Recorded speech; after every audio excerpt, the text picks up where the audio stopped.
Hi, welcome back, guys. This is your friend Caller. What if with another fiction? What if Deku a new friendship in Musutafu Forest? Now, before starting, please give this video a like and subscribe to the channel if you want more videos like this. Now, let's get into the fanfic. It was a bright, sunny afternoon when I decided to go out and explore my new backyard, which was a forest. Don't go too far, Sierra, all right? My mom called out. Okay, I replied.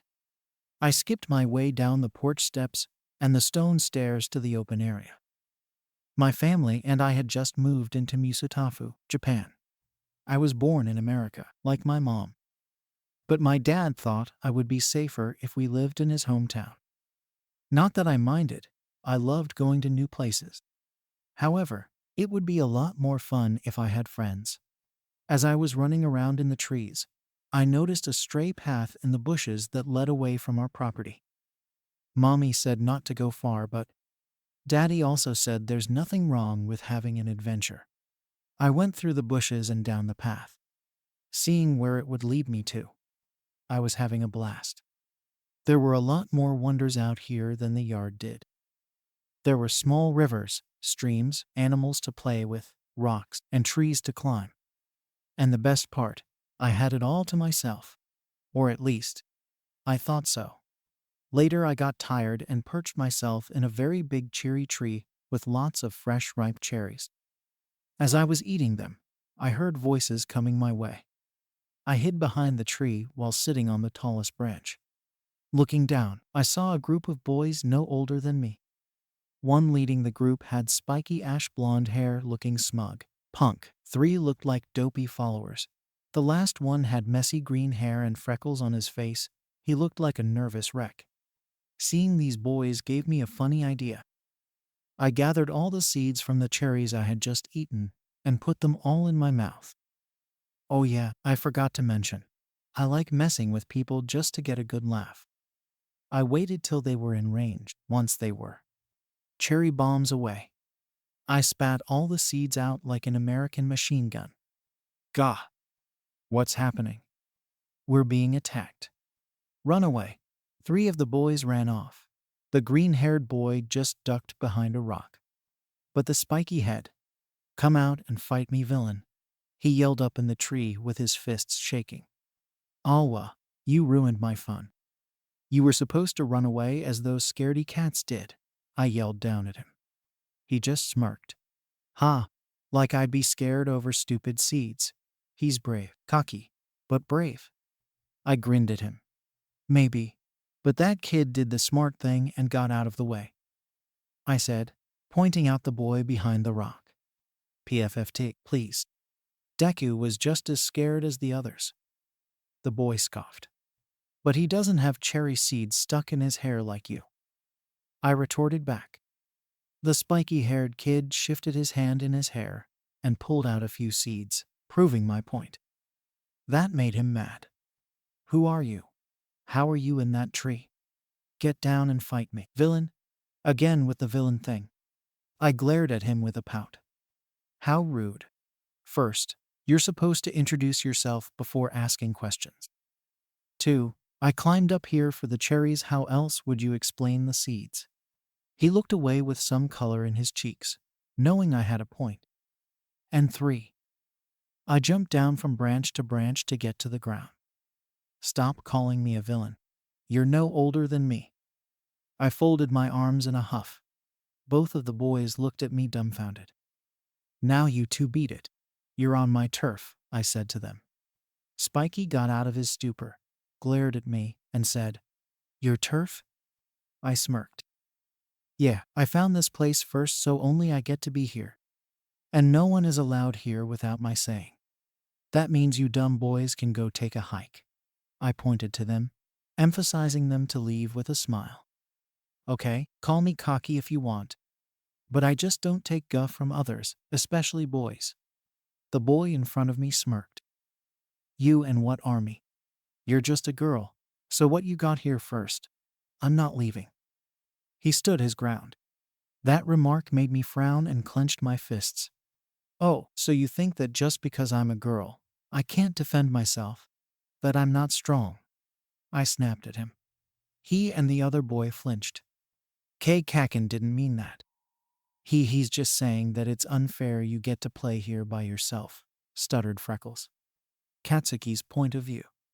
I glared at Deku for speaking for me, then turned to the girl in front of me. What's with this girl? She's nothing like the girls in our neighborhood.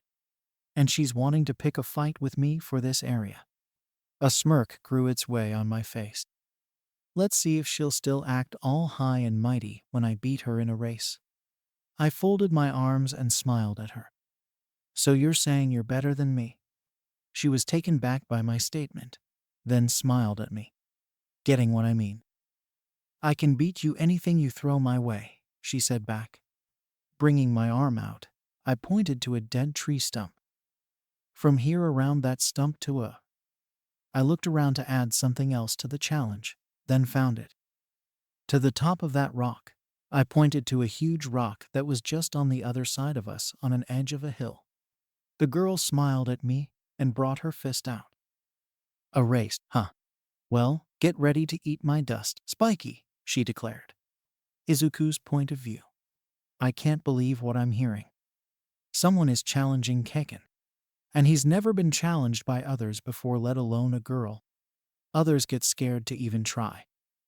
Hey, Freckles, I flinched when the girl called out to me, shivering and pointing to myself. And me? She nodded. Who else would I be calling? As far as I know, we're the only ones here. Anyway, you want to race with us? She asked. I stared at her in shock. She's inviting me in on this. No one has invited me to anything except Kaken. Why do you want to bring Deku into this? I'm the one who challenged you, Kaken brought up to her. She just shrugged at him. Any challenge is more fun with more people involved. Well, to me it is, she answered. Kaken huffed. Whatever. He looked around and picked up a stick and drew a line in the dirt. Okay, here's the starting line. The girl and I walked up to him on either side behind the line.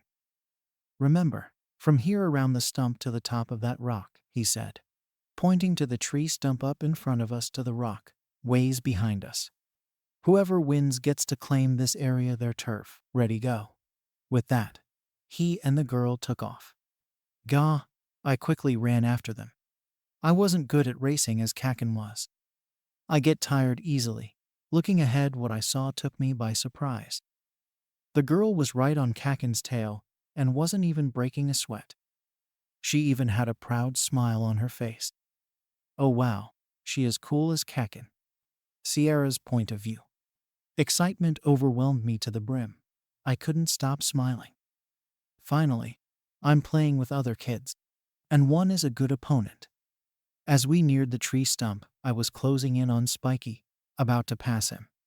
As we rounded the stump, I said to Spiky as I passed, "On your right," and I was up in front of him. What the? He gasped. I couldn't help but laugh as I came up to the rock. When I got to the top, I started to bounce with joy. Phew-hoo, I win, I cheered. When Spiky made it, he huffed a pout and glared at the ground. Yeah, you don't need to rub it in. I bounced up to him with a smile and said, let's come up with a new challenge. Stars were in my eyes, all pumped up with energy. Spiky was taken back. You want to still play? I thought you wanted us to beat it once you've won, he questioned. I stuck my tongue out and gave him a raspberry. What's the point of playing in the area with no one to play with? My mommy said it's fun to win, but it's a lot more fun to play. Once more he gave me a surprised look. Katsuki's point of view. This girl was something else. She didn't care if she won the race. So you wouldn't care if you'd lost? I asked. She shook her head. Win or lose, it was fun. I haven't had fun with other kids since my daddy had us move here. Then again, I haven't had any fun with other kids at my old home either. I was about to ask her what she meant by that, but stopped when I huffing near us. I looked and saw Deku climbing up the rock, not watching where he was going. Deku, watch it, you're going to. By the time he noticed us, he already bumped into us, and we all fell off the rock. Sierra's point of view. Woo-oa, Oomph! All three of us landed at the bottom of the hill. The rock was leaning over with a thud. Lucky. Our fall was cushioned by the field of dandelions. I groaned getting up as I rubbed my head. You guys okay? I asked. Spiky popped out with a sneer. Darn it, Deku, watch where you're going, he yelled at Freckles. The green-haired boy got up moaning in pain. Small tears started to form in his eyes. I'm sorry. I looked at the two and tried my best to stifle my giggles. The boys looked at me skeptically. What's wrong with you? Spiky asked. Nothing. But I couldn't hold it anymore. I burst into hysterics. You look like dandelions exploded from your head, I laughed. I wasn't wrong. The fuzzy seeds were sticking out of his spiky hair, as if they exploded from his head. Then I pointed to Freckles, with his green hair and the fuzzy seeds sticking to it. And your hair looks like it's growing them. I held my stomach as I kept laughing. They saw what I meant and chuckled with a smile. While I was laughing, some of the dandelions tickled my nose. Achoo! I sneezed, making the weeds fly everywhere. Then Spiky laughed at me. Ha! You exploded. Literally. Freckles started to lightly laugh with him. I looked away from him with a huff. The fuzz tickled my nose again, and I was about to sneeze. But I wasn't the only one. At the same time, all three of us sneezed, and the dandelions around us went flying. We just sat there with blank expressions on our faces. After a minute, we all burst out laughing. I calmed down and smiled at them. By the way, I said, catching their attention. Huh? My name's Sierra Bennett Yagi. I introduced. Freckles smiled back at me. I'm Izuku Midoriya. Spiky stood up with a proud smirk on his face as he gabbed his thumb to himself. The name's Katsuki Bakugo. I laughed a smile at them as I got up on my feet. Let's go play some more. The last one to the cherry tree is a rotten egg. I ran off to the said tree. Hey, no fair. Wait up. The three of us played till it was almost near sundown. We lay sprawled out on the grass out of breath. Boy, did I have fun, I smiled. I sat up and looked at the two boys. And the best part, I made new friends. They sat up and looked at me. Izuku smiled too. I had fun too. Katsuki just shrugged. Yeah, sure. Anyway, what did you mean before? He asked me. Both Izuku and I tilted our heads at him. Huh, what do you mean? I asked back. I mean, what did you mean that you didn't have any friends? I didn't think he'd ask me that. I looked at the ground with a small frown. I don't have any friends because the other kids who want to be my friend mostly want to because of who my mommy and daddy are, I answered. What, are your parents pro heroes or something? Katsuki asked. Yeah, I said meekly. Who are they? Izuku asked next. I grumbled and fidgeted in my spot. Then I looked back at them. Do you know the hero, Power Woman? I asked. They were quiet for a sec till Izuku jumped upon his feet with an excited smile. Yeah, she's the #1 girl hero in America. She's also the daughter of the pro hero Sir Ultra and Lady Psyche. The very first pro heroes in America. And the coolest part, she's the wife of All Might. The #1 hero in the world. I turned to Katsuki as he made a face, as if gears were tinkering in his head. Wait. Izuku stopped getting excited as he turned to him. What's wrong, Kaken? He asked. Katsuki looked at me with a puzzled and surprised face. Are you saying that? I nodded to him, answering what he was going to say. Yeah, my mommy and daddy are Power Woman and All Might. I pouted, resting my chin on my fist. They both stared at me in shock. That's so cool, Izuku cried out. Yeah, cool. I frowned. Then he frowned at me. What's the matter, Sierra? He asked in pure concern. I got up and took a few steps away from them, as I explained. In America, every kid wanted to be my friend, so that they could be closer to them through me. Wanting to take advantage of me for who they are. "Hey, Sierra, can we meet your parents? Your parents will come to my party, right? 'Cause we're friends, right?" It's always been that case for me. Everywhere I went, I was always seen as the daughter of the two pro heroes, never just me. I'm never recognized for what I am and what I do. And everyone assumes I'll do great things in their name because they're my parents. I started to yell. From behind me, Izuku stared at my back in sadness, feeling bad for what I went through in the past. Katsuki just frowned. He walked up from behind me and did the most unexpected thing. He hit me on the head with his fist. "Oh, hey, dummy," he said, catching me off guard. "You're the one who challenged me. You're the one who beat me. You who played with me and Deku. Not them. So what, they're your parents? Do they decide your actions?" he asked, looking straight into my eyes. I thought about it. Now that he mentions it, Mommy and Daddy never had me do things their way. Always let me do whatever. I shook my head to him. No. He folded his arms and said, "Okay, so when you get your quirk, what do you want to do?" Once again, I took a moment to think. Then I turned to face him and Izuku, standing tall and firm. "I'll become a pro hero by my own actions, with my own name. Not because my parents are heroes. I'll be able to do stuff that not even they could do. I'll become the ultimate hero," I declared with a smile on my face, throwing my fist in the air. They both grinned at me. "Yeah, I bet you'll be stronger than All Might," Izuku cheered. "Duh, not if I can help it. We'll push each other to do our best and see who gets up top," Katsuki said with a smirk in a challenging way, bringing out my hand in front of us. They both looked at me confused. "Let's make a promise," I said. "What kind of promise, Sierra?" Izuku asked. "A promise that no matter what happens in the future, we will support and push each other to do great and still be friends in the end," I told them.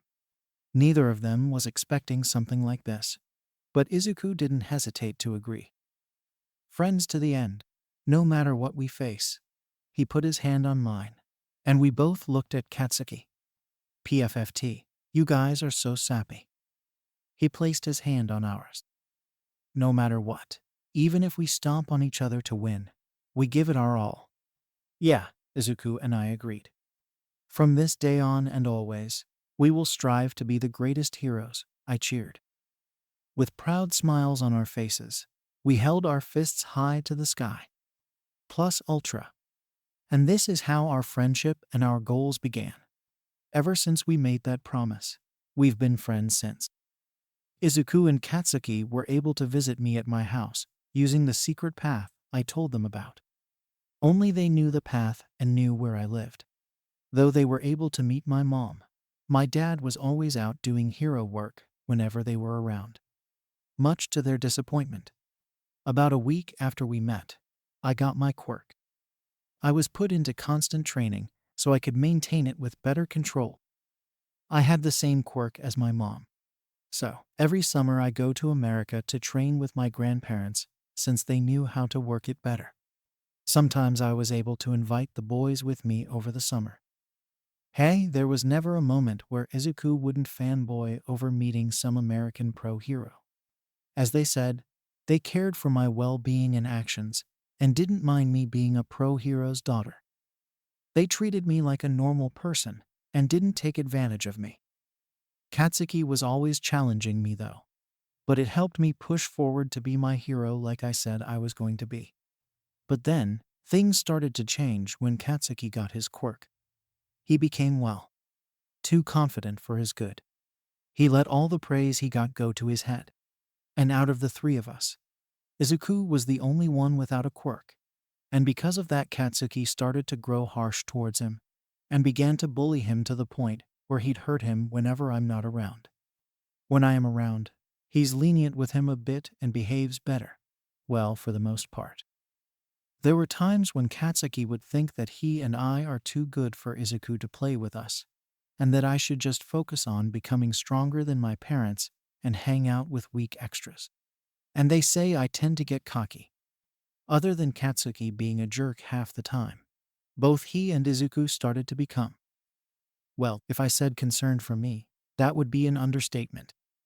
More like worried every freaking second whenever I get hurt, overexhausted, or anything that involves my well-being. Especially Katsuki. One time I was cornered by a bunch of big kids older than me who wanted to hurt me. I was able to fight back the time one got the drop on me. At that moment, Katsuki came and saved me at the last minute. But when it was over, he started lecturing me on how I should be more careful, and I can't win every fight I'm in. Come on, what is he? My dad. Anyway, 11 years have passed, and we three still were together as friends. We have even been going to the same school. Speaking of which, it was the last year of middle school for us, and I was about to run late. Geez, keep forgetting to set my alarm, I grumbled while eating buttered toast and tying my shoe. A little pup sitting next to me was whimpering as I was rushing. I'm almost done, girl. Just give me a sec. Hogo Shah, an Alaskan pup I and the boys found when we were kids. She was stuck in a ravine completely helpless. After rescuing her, I was more than happy to take her in. My parents love her too. She has a beautiful gray and white fur coat that complements her ice blue eyes. And though she may be a pup, or at the very least looks and act like one, she has a quirk that allows her to turn into an icy mist at first, then into a full-grown wolf that's half the size of a horse. All right, done. I got everything I need. Let's blow this stand, I said to her. Hogo barked happily as she grew. We both dashed out the back door. The forest was like a shortcut for me to places I wanted to go, which helped a lot since I didn't need to worry about crowded streets, traffic, or villains taking action. And in case you all are wondering, yes, I'm running through a forest in my uniform, which has a skirt. But don't worry, since I really don't like skirts, I wear a pair of sports leggings. I don't care what others say or the fact that I'm changing the dress code. I will never wear a skirt without leggings. Never. Reaching the edge of the forest that was near the direction of Alder Junior High, both I and Hogo, she stopped. All right, girl, head on back home. I'll be sure to tell the boys you came close to beating me this, I joked. She playfully bumped me as I chuckled. See you, girl. And with that, we parted ways. I ran down the sidewalk, hoping to make it before the first bell. Third point of view. A young man with green hair, wearing an all-black school uniform, ran down the street, just barely making it through the gate without tripping. Leaning on his knees, he huffed. I made it. Soon he heard laughter up ahead of him. 3 boys were staring and laughing at him. One of them he knew all too well. Damn Deku, if you can't manage to get to places on time, why bother going anywhere at all? The boy with spiky ash blonde hair laughed. The said green-haired boy stood up with an awkward smile. Hey Kaken, he laughed awkwardly. Then he remembered something and started to look around. Has Sierra not come yet? He asked.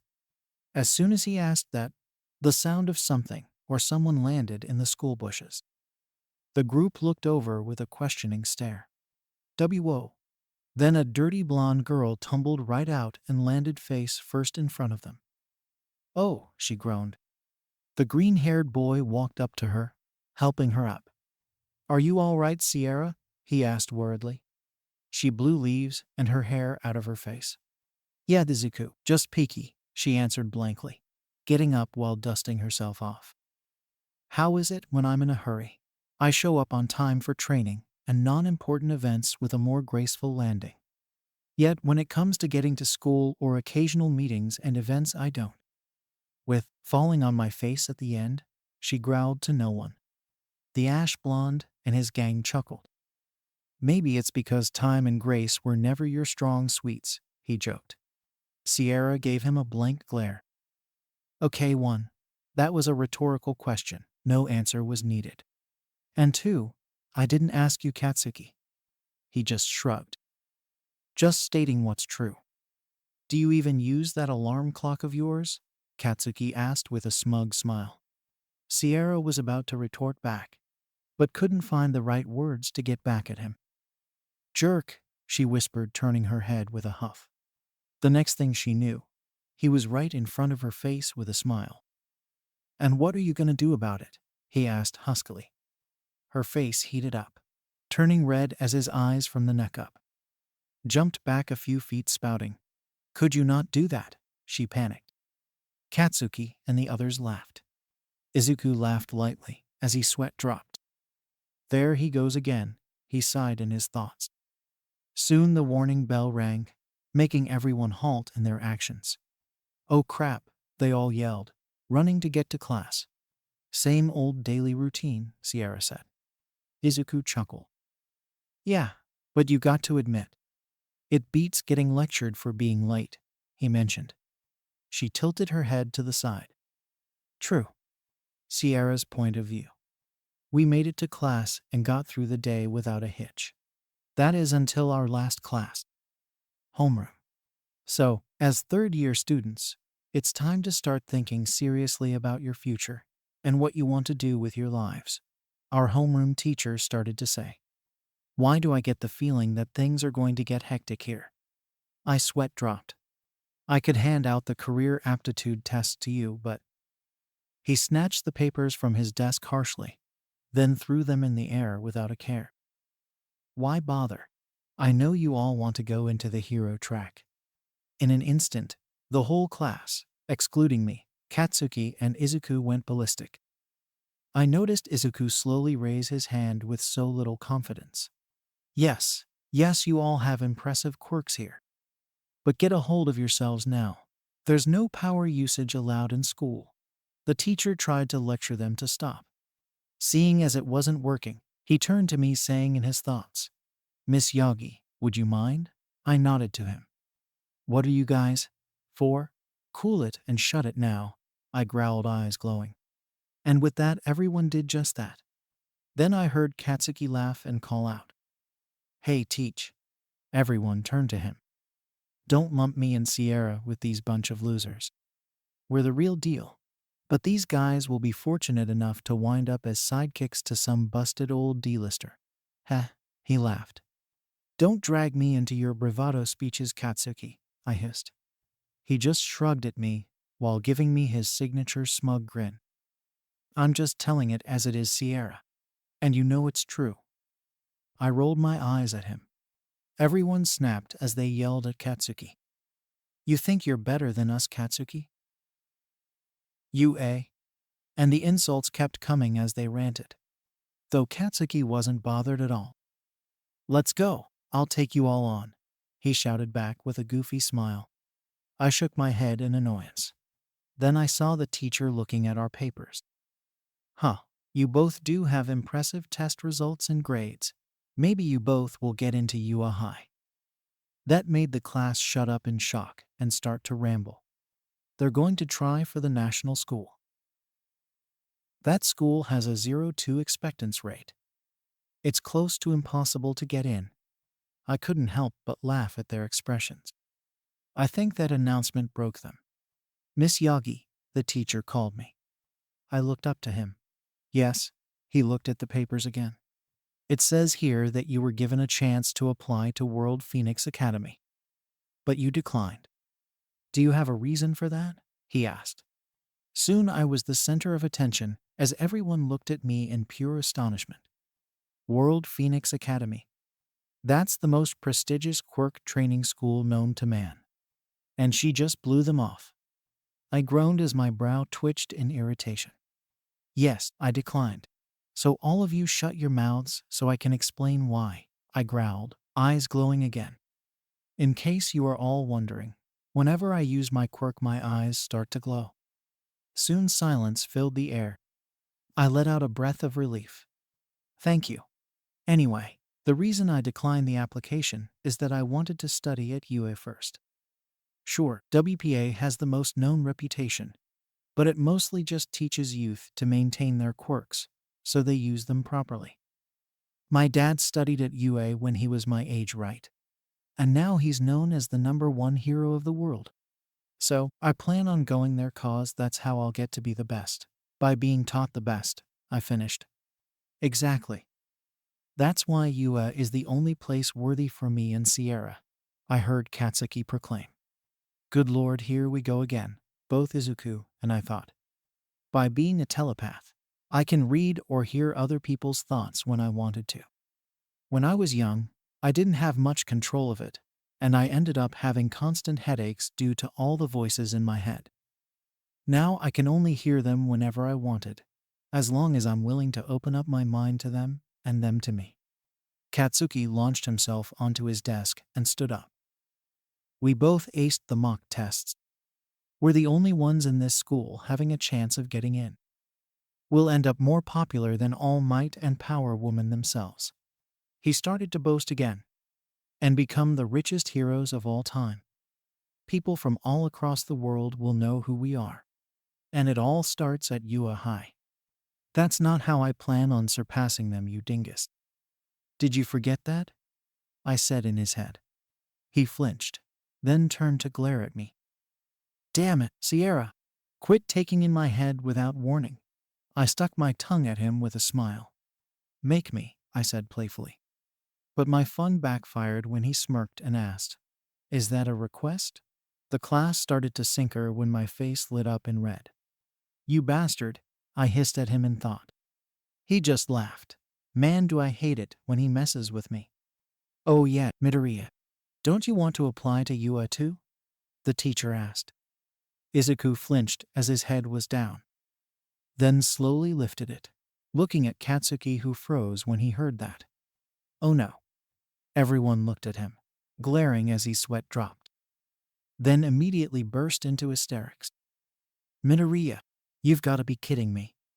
You of all people don't stand a chance without a quirk. I banged my fist on my desk, making everyone stop. Shut the hell up, I yelled. It won't matter cause they got rid of that rule. It doesn't matter if he has a quirk or not. He has just as much of a chance as anyone else. Izuku smiled at me in thanks as he got up from his seat. That's right, so I could be the first one. Suddenly, Katsuki jumped off his desk and made an explosion on Izuku's, causing Izuku to jump back and fall to the floor. Katsuki, what the hell? I tried to go help Izuku, but Katsuki's cronies held me back. And since I was on school grounds, I could retaliate back. Listen up, Deku. You're the worst of the worst out of all these pathetic rejects, you quirkless wannabe. Do you honestly think they'll have you when all they could have is Sierra and me? Katsuki snarled. Katsuki, you're going too far, I yelled at him. Izuku panicked as he rambled. No, wait, Kaken, you got it all wrong. I'm not trying to compete against you, I swear. He backed up and hit his head against the chalkboard. You gotta believe me. It's just, ever since I was little, I've wanted to be a hero like All Might. I may not have a quirk, but I can still try right. I was about to say something, telling him he can, till Katsuki continued to yell. You'd never be able to be with the best of the best, you moron. You die in the exams. Defenseless, quirkless Izuku. This poor school is already crappy as it is. Do you want to embarrass it more by failing so damn hard? I pretty much snapped there. Enough, I yelled, almost echoing down the halls of the school. The guys that held me back let go and stepped away from me in fear. My eyes glowed as I glared at Katsuki. You don't know that will happen, Katsuki. Izuku has just as much right to try and apply to Yua as much as we do. People without a quirk can still make a difference in society. If that weren't the case, then General Strong-Will wouldn't be known among the heroes now, would he?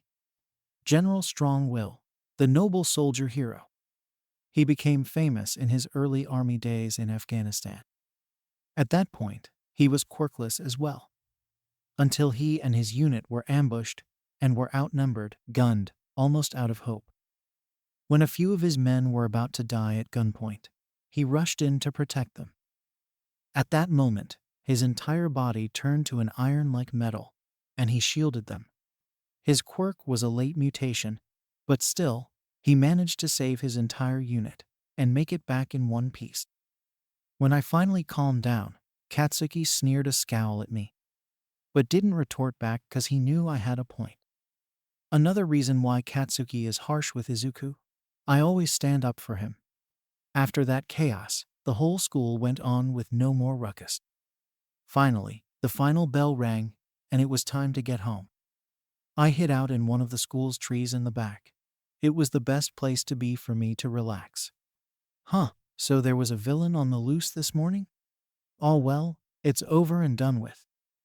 Bet there were a lot of traffic problems though, I laugh, after reading the news on my phone. Oh, out of nowhere something fell and hit my head. Okay, I'll admit, there are times when my super reflexes don't help me with everything. That's non-dangerous. Looking down, I find it was Izuku's notebook. What the? I noticed it was all burnt up. A snarl came out of me. That no good bastard.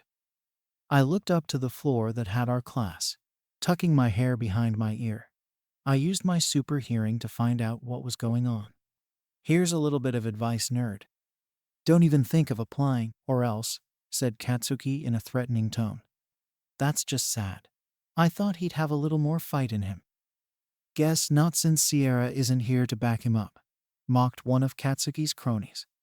Then the other said, looks like he finally gets it now. He'll never be a hero. Better to learn that now than later, right? Those half-wit jerks. I growled, my fist shaking in fury. Then I heard Katsuki say, you know, if you want to be a hero that badly, there actually might be a way. What is he getting at? I listened harder. Just pray that you'll be born with a quirk in your next life, while taking a swan dive off the roof, he joked. My blood froze right there. Did he just seriously suggest Izuku commit suicide? Later, Izuku comes walking my way with a grumpy frown. That two-faced idiot. You can't go around telling someone to kill themselves. What happens if I jumped? Huh. What would he do then? I heard him think. I'll tell you one thing. He definitely wouldn't be accepted to UA if they heard him say that, I spoke up, making Izuku jump. Oh, hey Sierra. Did you, by chance? I cut him off. The whole shebang, I told him. Then I tossed him his notebook. It may be a little roughed up, but I'm sure it's still good, I said, jumping out of the tree. A big bright smile started to appear on his face. Thank you, Sierra, he hugged me. I laughed. Don't mention it, bud. Listen, don't let Katsuki get to you. He doesn't know any better than a 2-year-old, I mocked. Izuku laughed a bit, making him feel a little better. Thanks. And don't worry, I won't, he told me. I nodded with a smile and waved goodbye to him. See ya? Oh, you still up for dinner tomorrow? I asked. Once in a while my mom invites the boys for supper. And yes, my dad still doesn't show up. He nods back as he waves. Wouldn't miss it. Bye, Sierra. Downtown, I stopped by my favorite boba cafe, getting my usual honeydew and mango. I take a good long sip. Nothing like a cool treat to ease the stress. Or in my case, keeping myself from beating someone to a pulp. As I walked down the street, I felt emotions of pride and anger from someone I was all too familiar with. Walking faster, I looked down an alleyway and saw Katsuki and his dumb followers coming my way. Soon I started to hear their conversation. That was rough, man. Weren't you, Midoriya and Sierra, good friends when you were kids? One asked. I thought we were. You were a little harsh with him today. So much. I don't think I've seen Sierra snap like that before, the other mentioned. As Katsuki just stared at the ground, kicking a bottle in the process. It's his damn fault for getting in my way, and how he needs Sierra to protect him when she has important things to worry about, he grunted. That caused me to sweat drop. Since when did you get to decide what I do? I questioned. Then I saw him explode a soda can in his hand. Someone needs to knock sense into that worthless near of how the world works. I hate it when he talks heroes. The dummies laughed. Hey, why not stop by at the arcade for a bit? You know, get your mind off of it, one suggested. Katsuki thought about it for a minute. Yeah, okay, he agreed. Or we could stop by at the bar and find ourselves some ladies while we're at it," said the other, looking smug about it. "Pervert," I snarled. Katsuki thought the same. "Idiots. If we were seen, there's no way Yua will let me in." I took this moment to jump in. "Oh, like how they'll let you in if word got out you suggested someone do suicide," I hissed, making the three of them jump. They all looked at me in shock, including Katsuki. "Sierra, when did you get here?" Fingers asked. I pointed to my ears. "I heard you coming, so you shouldn't be surprised." The two flinched, while Katsuki just stood there. His hair covered his eyes. "So, you heard what I said to Deku," he said, not wavering his voice for a second. I nodded. "Tell me something, Katsuki. If Izuku had taken you seriously and done just that, would you be proud of yourself?" I growled, lacing my voice with venom. "We used to hang out for fun when we were kids, but then you turned into a complete jaka." That made him snap. "What you call me?" He walked up to my face. "You heard me. Ever since you got your quirk and Izuku had none, you've become nothing but a total A. Why are you always on that useless wimp's side?" "Because I made a promise that as a friend, I'll always stand by his side and support him." I backed off and used my telepathy to say in his head. "Or did you forget it and decide to break it?" In a low, sensitive tone. Katsuki didn't say anything, while he looked at me stunned at first, but then inwardly scowled as he grit his teeth. "Seriously? That's your reason for sticking to that loser?" "I made that promise to you, Sierra, 'cause I knew you had what it takes to be stronger. Deku never had the chance 'cause he had nothing. He was nothing. I didn't know what he was thinking, and I didn't bother to find out. I don't pry into others' minds without permission." Letting out a sigh, I cooled down and looked at him. "Katsuki. What is that?" The other two whimpered. We both turned around to see something splash around as a face formed. "Perfect. I like a skin suit with lots of fire." "Ha ha ha," it laughed.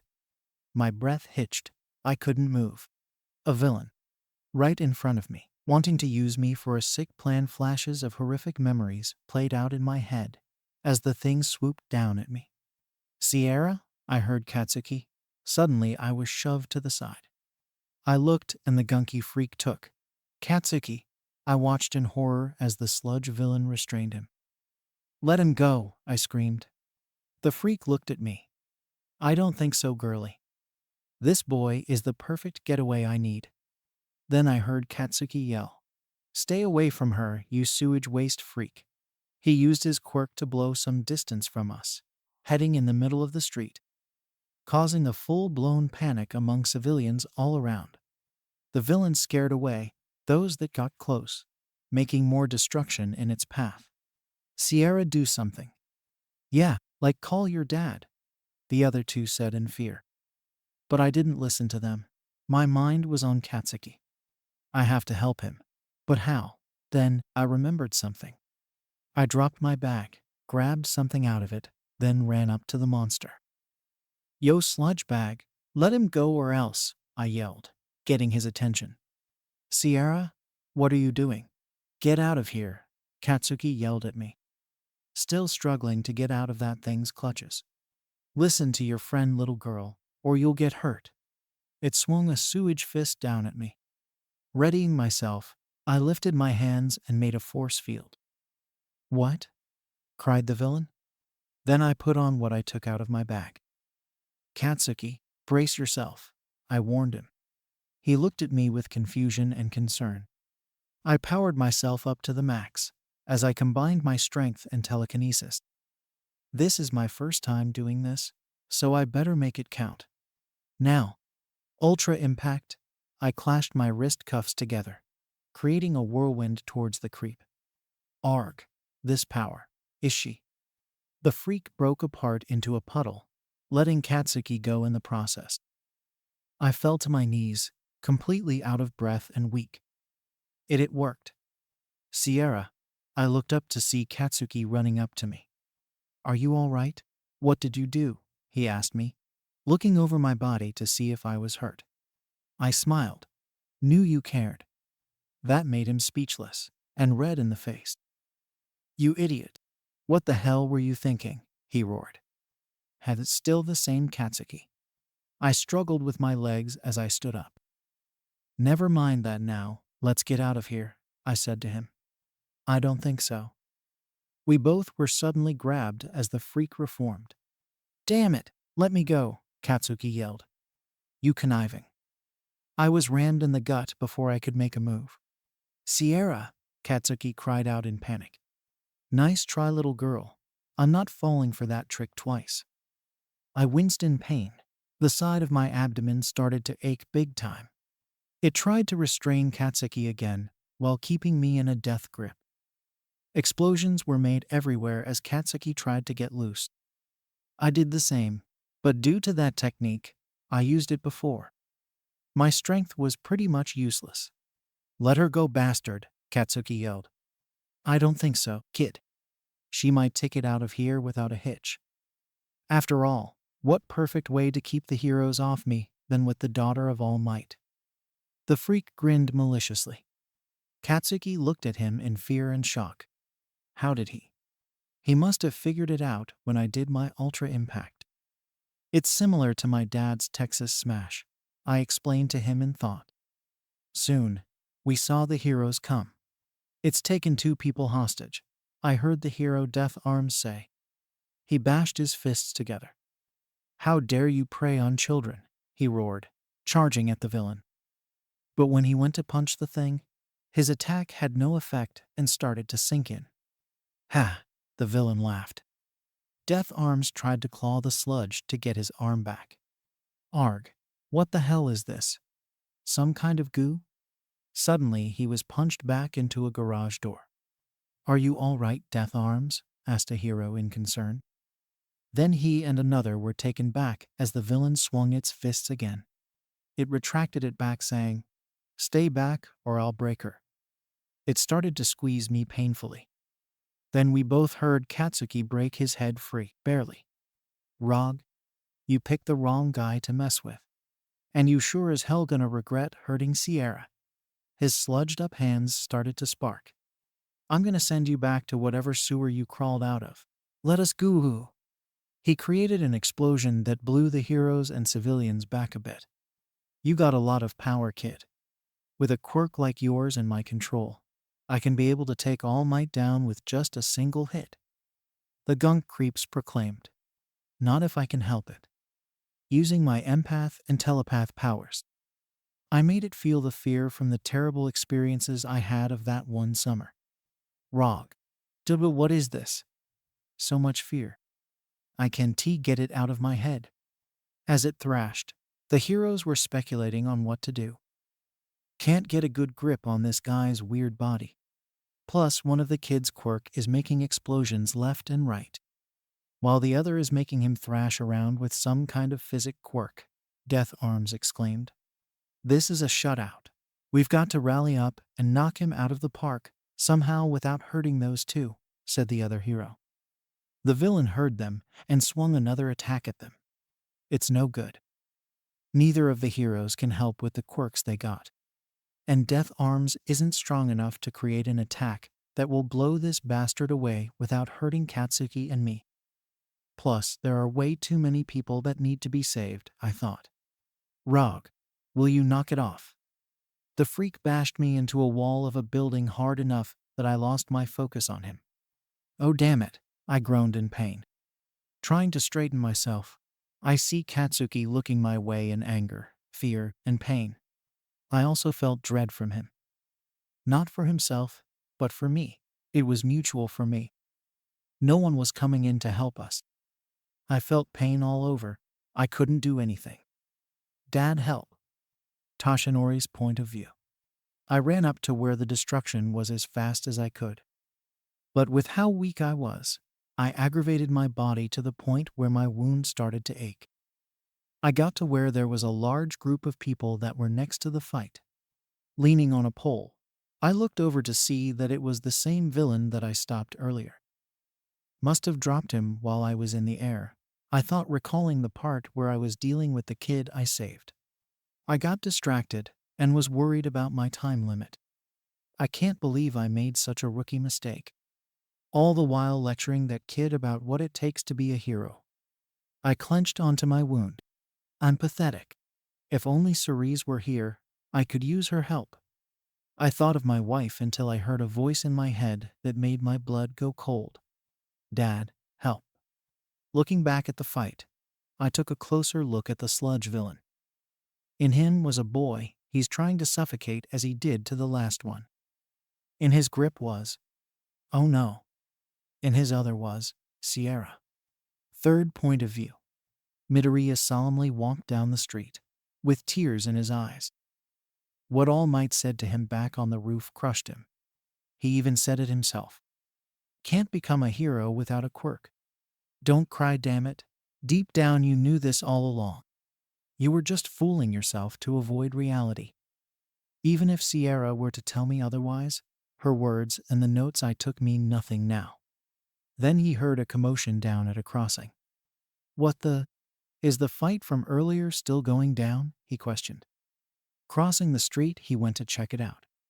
What am I even doing? There's no point for me to watch when my notes are useless now. Gasp. Looking up ahead, Midoriya saw the same villain that attacked him back in the tunnel. But didn't All Might capture him? Wait, in his mind, he recalled the events that went down with All Might and the villain. How he trapped him in a bottle, had in his pocket. How All Might's pocket was empty when they were on the roof. The bottle, that means I.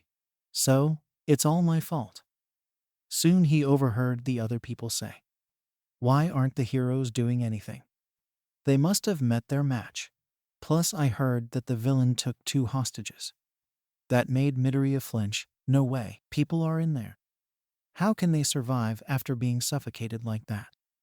I was almost a goner after struggling in a few seconds, he thought. Hold on.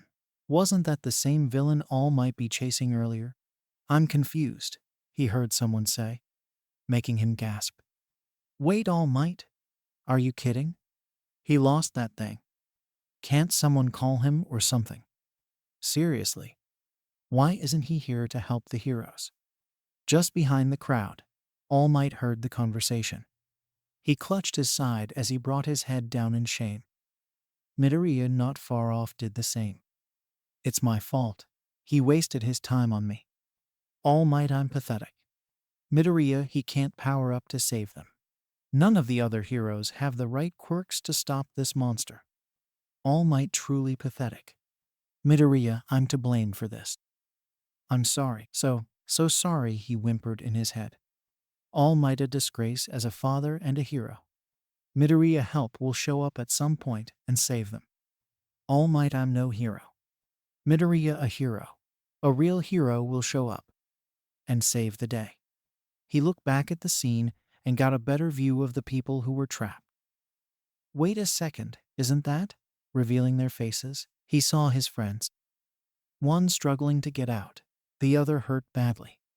Bakugo opened his eyes and made a desperate glance at the crowd. While Sierra made a telepathic shout, someone please, help us. Then out of nowhere, Midoriya made a run for it to the villain. Sierra's point of view. With struggling to get away from the freak, I heard Izuku's voice. Hold on, Sierra, I'm coming. I looked, and there he was, running up to us without thinking. Izuku, what are you doing? Get away from here, I shrieked. But he didn't listen. He just kept on running towards us. Stop, you idiot. You're gonna get yourself killed, Death Arms shouted to him. What am I doing? Why am I running? I can't stop. I heard his thoughts. Then I realized he was acting on pure hero instincts. You again, you brat? I heard the sludge say, annoyed. You're toast, kid, it yelled, bringing down a striking fist his way. Oh no, you don't. I used my telekinesis to stop his arm. All the while Izuku throws his backpack in his face. Some of his books gets into the freak's eye. This made him immobile and released Katsuki's face to breathe. Kaken, Sierra. Izuku jumps and tries to claw Katsuki out. What the? Why are you here? Katsuki yelled at him. I don't know. My legs just started to move on their own, Izuku said, still trying to break him free. I heard all the thoughts of memories that played out in Izuku's head. He didn't know why he did what he did. He couldn't decide if it was the look on Katsuki's face or the desperate cry I made. With tears in his eyes and a smile on his face, he said, "Kaken, I can't just sit by and watch you and Sierra die." "Well said, buddy," I told him in thought. I did my best to use my telekinesis to pry the freak's hand off of me. I fell to the ground and went up to Izuku to help get Katsuki out. "Sierra, stop. You're in no condition to help. You need to get out of here now," Katsuki screamed at me. "Like hell, I'm leaving you," I screamed back. "I refuse to leave the people I care for the most," I declared. He looked at me in shock before he struggled in the sludge again. The villain groaned in aggravation.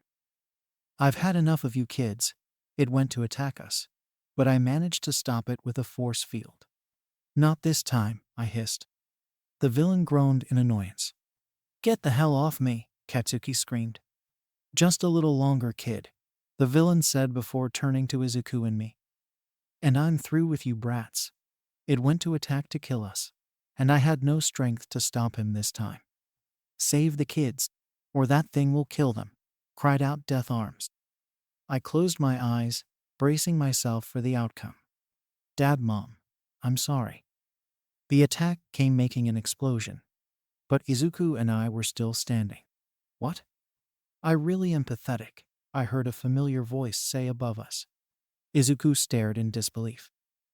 "All Might, but Dad," I cried out. "I've never been so happy to see him. I told you of what it takes to be a true champion. But now I see that I wasn't living up to my own ideals," he growled, ripping his arms away from the sludge. Then he reached out and grabbed Katsuki's arms. "Pros are always risking their lives to the very end. That's the true test of a hero," Dad declared. "Damn you, All Might." The villain went to attack him. As Dad held on to the boys and had me against his chest, he used one of his ultimate moves, Detroit Smash. In just one punch, he made a massive whirlwind that not only blew the villain away, but also cleared the clouds and made them turn into rain. Dad leaned over me, trying to get his breath back. I noticed blood was dripping from his mouth. "Dad, are you?" He cut me off as he wrapped his arm around me and pulled me to his chest. "I'm fine, Sierra. Better, now that you're safe," he said warmly. I smiled as I hugged him back.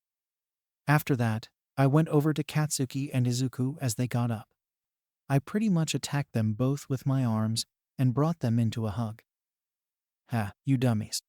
Don't make me worry like that again," I laughed. Izuku smiled as he hugged back. "Sorry, Sierra." Katsuki just scoffed as he looked away with color on his cheeks. "Idiot. I'm the one who should be saying that to you," he said. I just smiled at him. "Ha, you're welcome," I uttered, making them both panic as I slumped over them. Third point of view. "Sierra," they both yelled. "Don't worry, she'll be all right." The two boys looked over to see All Might walking up to them. I imagined that she did everything in her power to fend off the villain. And in the process, she overexhausted her limits. So let her rest. She's earned it. Katsuki brought his head down, frowning at the fallen girl next to him. "You idiot. Stop pushing yourself when you're in trouble. It'll only make it worse for you," he thought, tucking some of her hair out of her face. As Sierra rested, the heroes and police gathered all the sewage and the villain was in custody where he belonged. The heroes chewed out Midoriya for his recklessness, as the others praised Bakugo and Sierra, who were awake and getting checked out by medics for their bravery. The two didn't pay much attention to them, as their minds were focused on different things. Bakugo glared at Midoriya and Sierra was looking over at her father, who was currently being interviewed by the media. After a while, everyone left. Even Bakugo and Midoriya left, along with the heroes. Sierra stayed waiting for her father to be done. While she waited, she looked over her cuffs.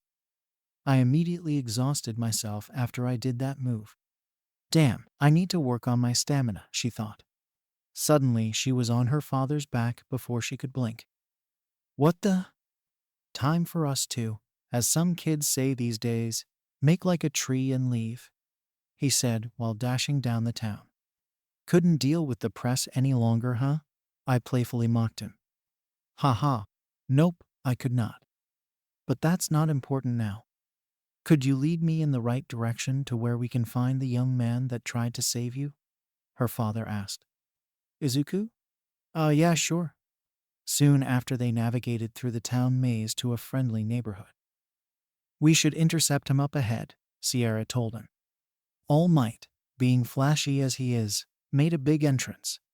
I am here, he said, striking a pose, surprising Midoriya big time. Huh, Sierra? All Might. Where did you come from? How did you manage to get rid of the media? He asked, shaken. He bailed on them as soon as he saw the chance, Sierra said to him plainly. Midoriya's sweat dropped. Makes sense. All Might laughed while patting Sierra repeatedly. Ha, ha, ha, ha, ha, ha. Now, Sierra, you should know. I stand for justice, not stand bites. Because I am all Mig. He suddenly shrunk to his original form while spewing out blood. That caused Midoriya to scream. Ah, Dad. After that happened, All Might composed himself. He turned to Midoriya. Young man, I came here to thank you, but also to discuss the question you asked me earlier. This took both preteens back a bit.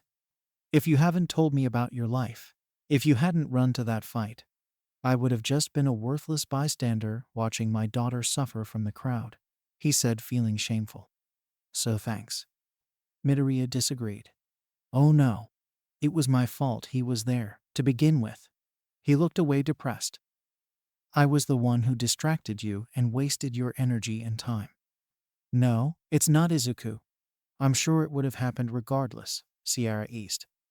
She's right, and I'm not done. Both Sierra and Izuku looked at him as he continued. You told me you didn't have a quirk. So when I saw this quirkless boy go to and save my daughter and another, it inspired me to act too. Izuku was speechless as All Might went on. There are many stories about all heroes, how they became great and where they're at now.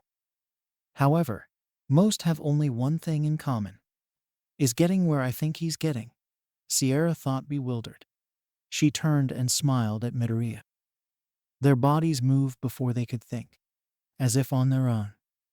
Her father paused, and Midoriya started to cry. A lot of emotions were coming at him at once.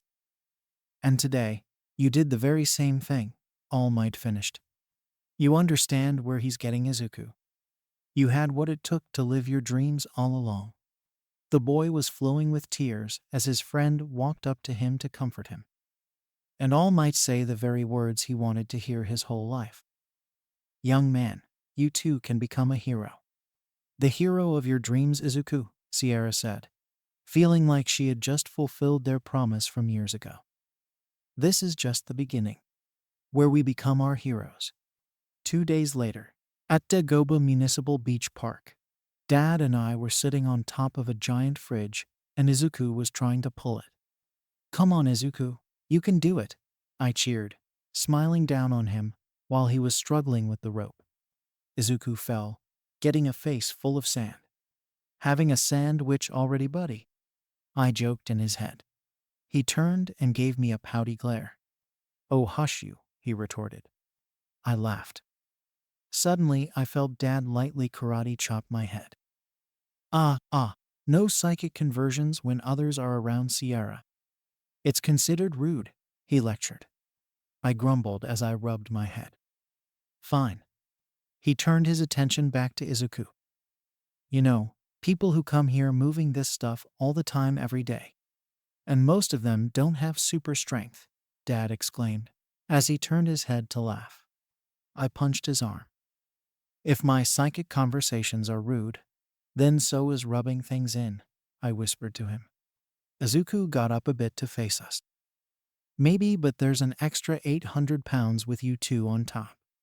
That made me glare at him while Dad said, "Nah, I've lost weight. Down to 560. Least in this form. And I'm at a good weight of 135, so watch it," I warned him, making him shiver. Izuku started to look around. "By the way, why do you have me hauling trash across the beach anyway?" he asked Dad.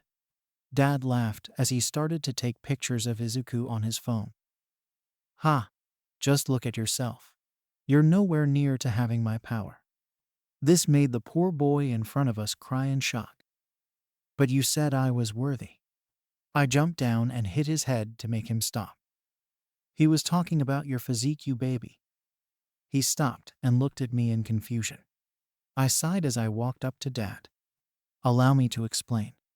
Since its beginning, One for All became tremendously powerful after being passed down from one successor to the other. With all that power, the host needed to have a strong and prepared body so they could maintain it.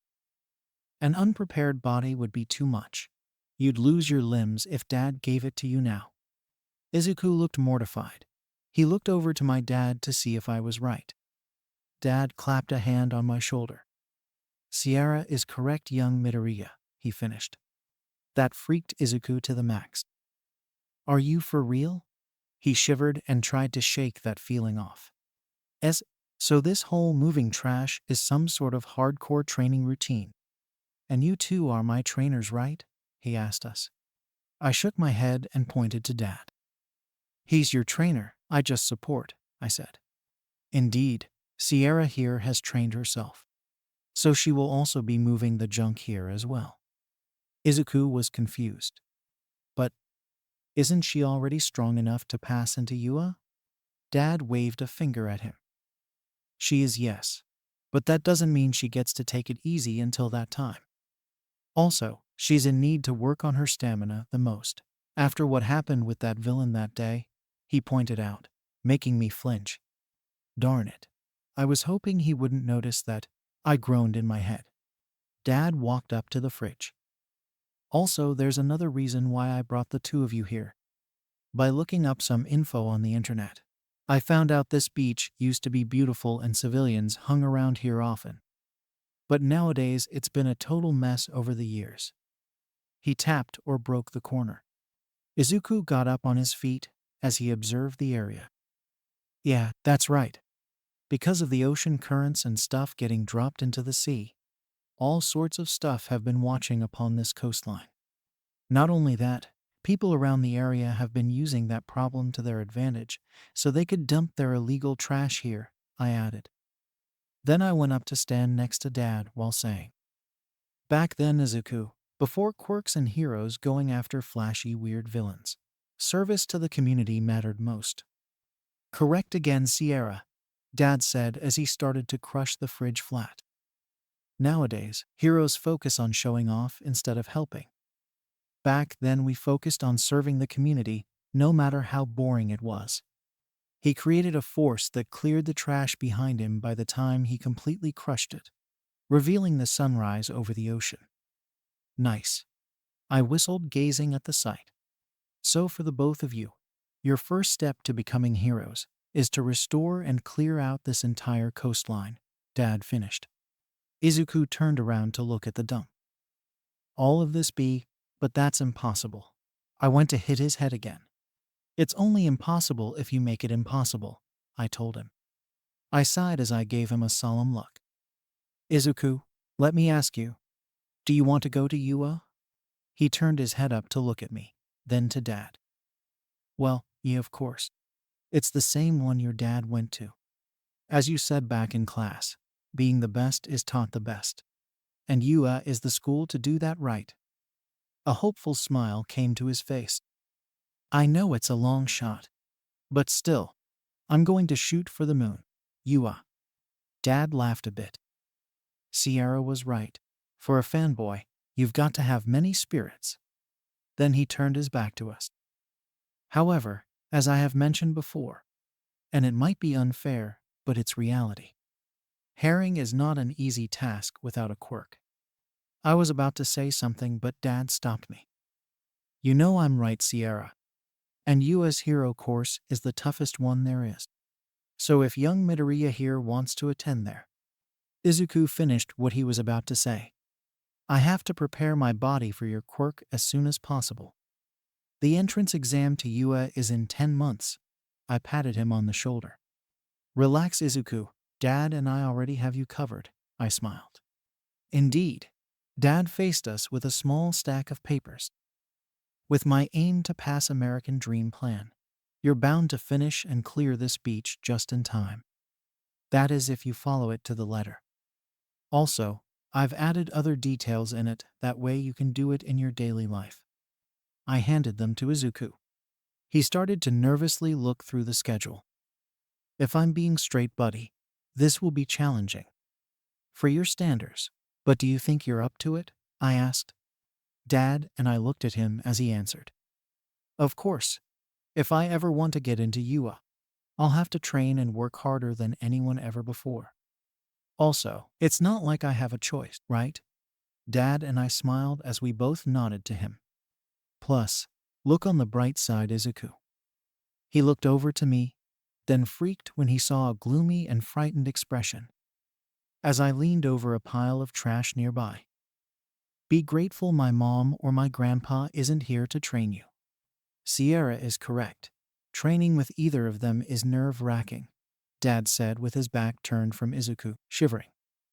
I sometimes still feel sore when I look back on the drills Sir Ultra had me do. And Cerise can be intense when it comes to spare. He rotated his shoulder as if he was rubbing out a sore muscle after being punched. Izuku gaped at us with a fearful gaze. Just how hardcore are these people? He freaked. Then Dad went back to normal. All right, let's get this training kicked into gear. And just like that, Izuku and I started 10 months of training our butts off. There were times Dad had me go off to do different training that helped with my quirk. Clearing the beach helped with my strength and reflexes. He had me use my empath abilities to reflect on whatever Izuku felt and fight it off, so that I can be immune to others' emotions and manipulate them better by having Izuku reflect on however I felt. Doing some cross-country running while using half of my speed helped with my endurance. And doing a series of mind puzzles and weight lifting helped both my telepathy and telekinesis. As for my hearing and vision, Dad made me do an I Spy challenge whenever I do my daily running. I had to use my vision to find things he listed that are on my route, and hearing to be more aware of things going on around me. And he had me making all sorts of stuff with my physic construction. He even made me use it to make Izuku's training a bit more challenging. Sorry, buddy, have to do what my dad says. At least his training wasn't as tough as mine.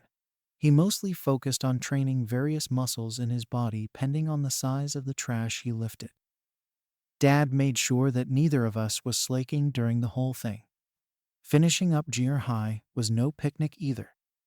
I've been having a tough time trying to keep my eyes open. I ended up dozing off at some point. Third point of view. While the teacher was giving a lecture on quirks. Both Midoriya and Sierra were worn out. During that point, Midoriya contemplated his training schedule so he'd get more in. However, that contemplating turned into murmuring, and he soon lost himself in his thoughts.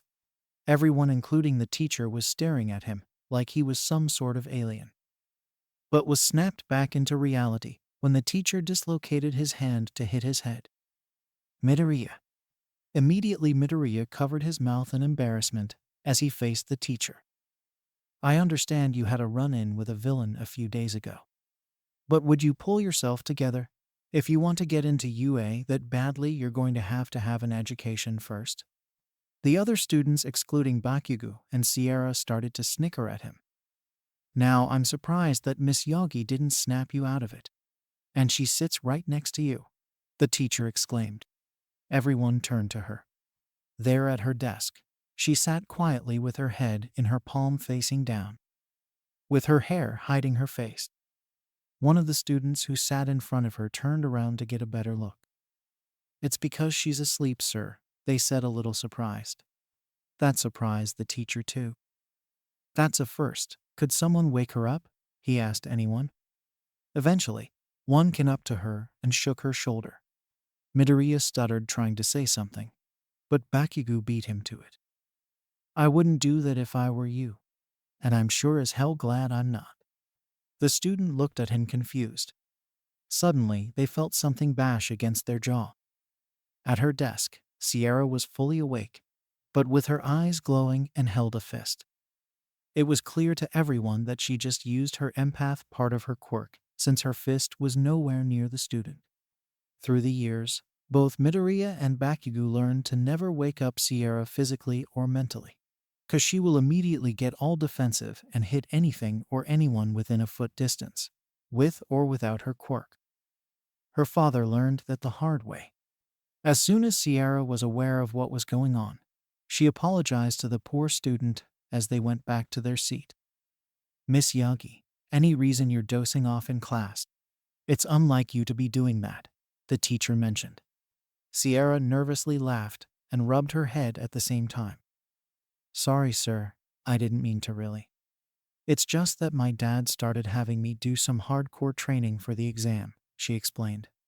The teacher nodded. I understand that, but as I've told Midoriya, you won't be able to get in without an education first. So please be sure your father is well aware of that. Sierra nodded her head to him. I know, sir, again sorry. Then class resumed. But as it did, a certain ash blonde looked over to Sierra with irritance and concern. Sierra's point of view. As the months rolled on, Izuku and I pushed ourselves to the max. Sometimes the weather didn't go easy on us either. It was either blistering hot under the sun or frigid cold in the rain.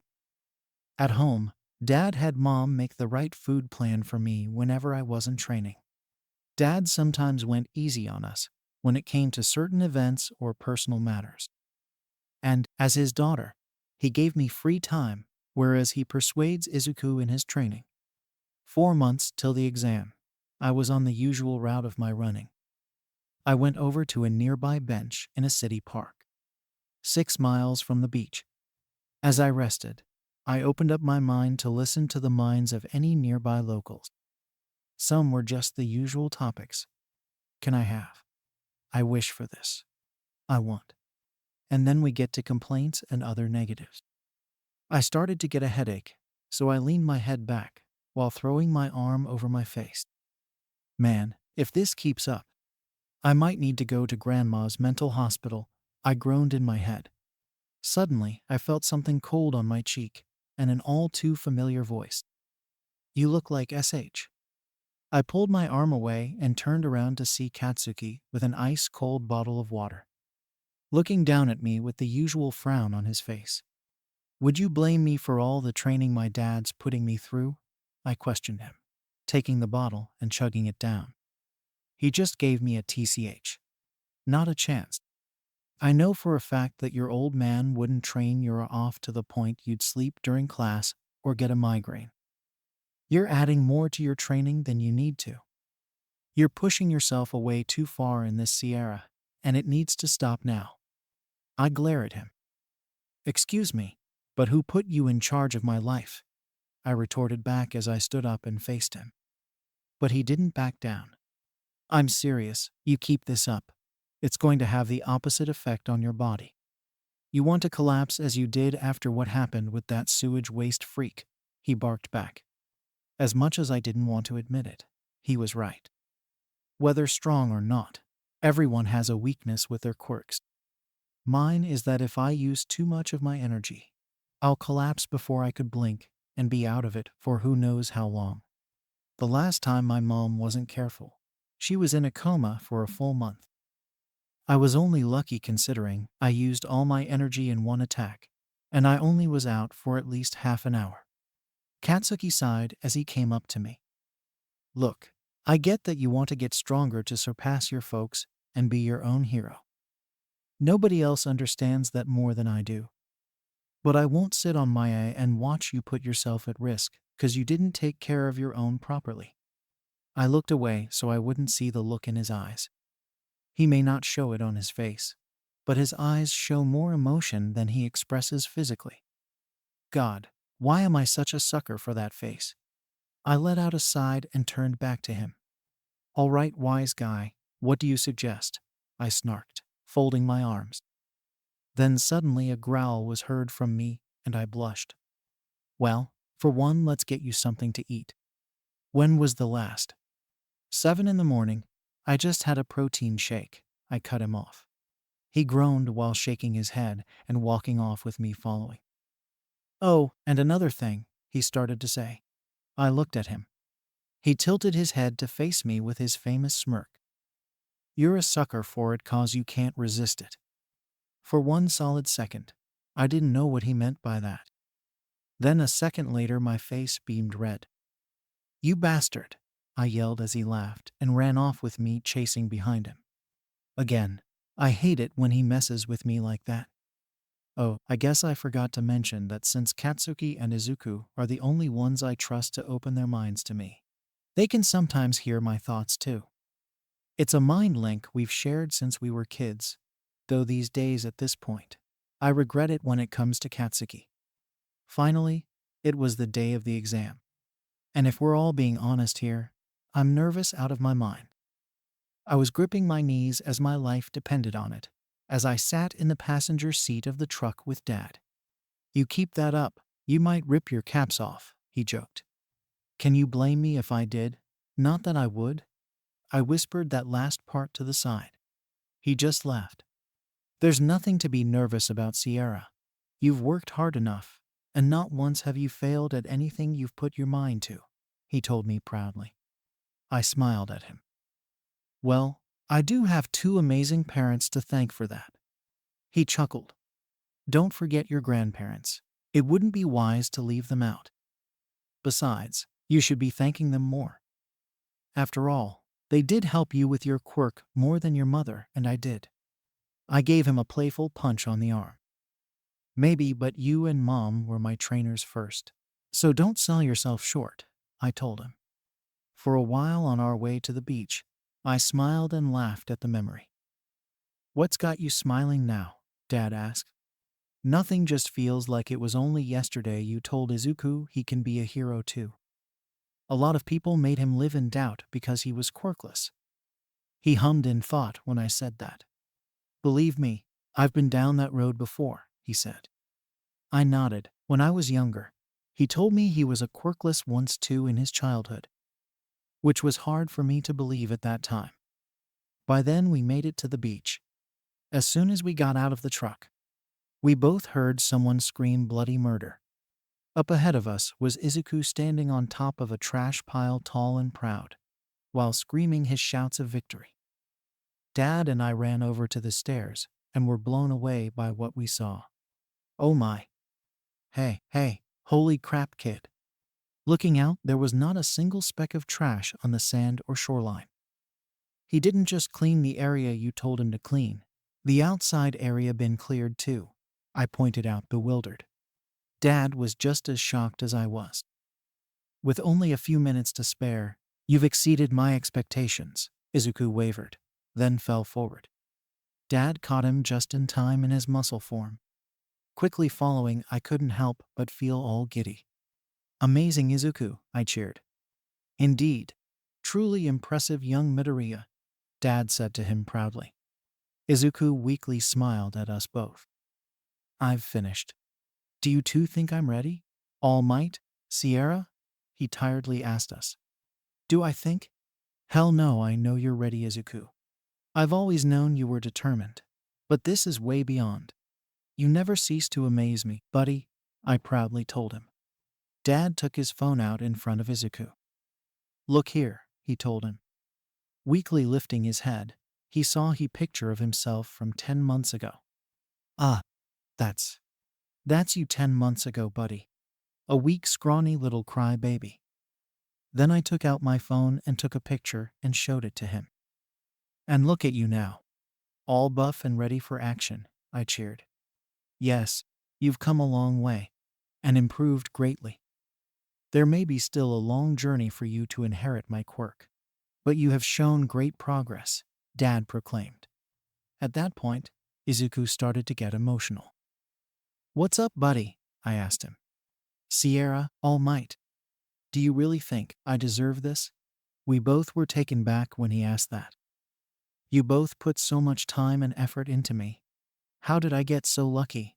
He started to cry happily. I patted his back. Luck had nothing to do with this, Izuku. It was your hard work and determination that got you here. All we did was help you along the way. You did this yourself. He gave a small but happy smile. Sierra is right. You were the one to accomplish this, not us. Now, for your reward. Izuku Midoriya, Dad stated as he addressed Izuku. Izuku stood up straight for him. Yes, sir. I walked over to the stairs and sat down and watched the scene play out. Young man, someone once told me this. There is a difference between being lucky and deserving. One is an accident, the other a reward. Never get the two confused. Take that to heart.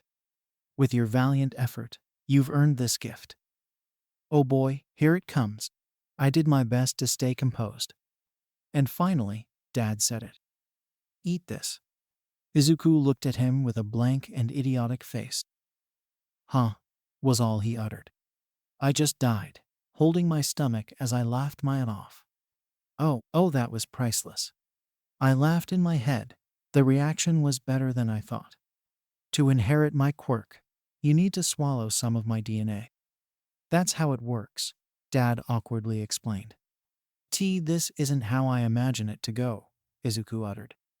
Soon Dad was forcing him to eat his hair, and I just sat there dying.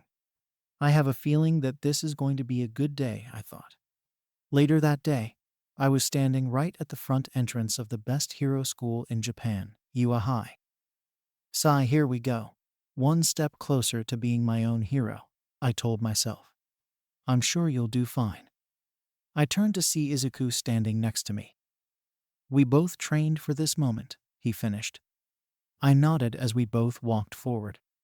As we did, Izuku started to mutter to himself. I may have swallowed the hair, but I don't feel any different than before, he murmured under his hand. I couldn't help but snicker, recalling what happened this morning. I left to get her earlier than Izuku did. Didn't bother to stay to see him eat the hair. But I knew he'd do it in the end. He turned to me with a blank glare. You know, a little warning of that would have been helpful. I took a deep breath to compose myself. Hey, it was either his hair or his blood. Which would you pick? He shivered at the thought of ingesting someone else's blood and gagged. That's what I thought. So quit your complaining and man up. You got the quirk, so stop fussing about, I told him. As I walked on, I'm gonna go on ahead to save us some seats. Be sure to look for me. Izuku gave me a thumbs up. Sure thing, he called out. As I walked in, I was led to a large auditorium with many seats. Like a college lecture hall, only the stage looked like it was for a band. Something tells me this is going to be one hectic exam, I said to myself. What did you expect? It's a hero course exam, a familiar voice said to me. I looked, and to my left was Katsuki. I hummed at him. Nervous? I asked in a slightly teasing tone. Like hell I am. That's a question you should be asking Deku, he growled. And speaking of the devil, Izuku came up to us sitting next to him, but with a dopey smile on his face. What the? I leaned back to talk to him. Yo Izuku, what's up? I asked. He turned to me giggling like an idiot. I talked to a girl, he squealed quietly. I gave him a brow as Katsuki huffed. I so doubt it. What chick in their right mind would talk to you? He grunted. Even though I didn't like that remark, I had my doubts too. Other than me, my mom and his, Izuku never had a full conversation with another woman, much less utter a word to them. Using my quirk, I looked into his memories and found that a cute brown-haired girl stopped him from falling and spoke to him. But during the whole thing, I gave him a blank expression. Izuku, buddy, you didn't speak a single word to her, I said, straightening up in my chair. But he didn't pay attention to me. So I decided to play with him. Should I plan the wedding now? To celebrate your love at first sight? Izuku soon choked on his spit. red in the face as Katsuki did his best to not burst into his hysterics. "Sierra, why?" he shouted in a whisper. "You make it too easy," I said to him. Soon the lights in the room dimmed, and all spotlights went on at the stage. Standing at the podium was, in my mom's words, not mine, the loudmouth DJ himself, Present Mike. When he was done with his flashy entrance, Izuku went all fanboy. Though to me he looked like a gleeful child opening a present at Christmas time. "Will you shut up?"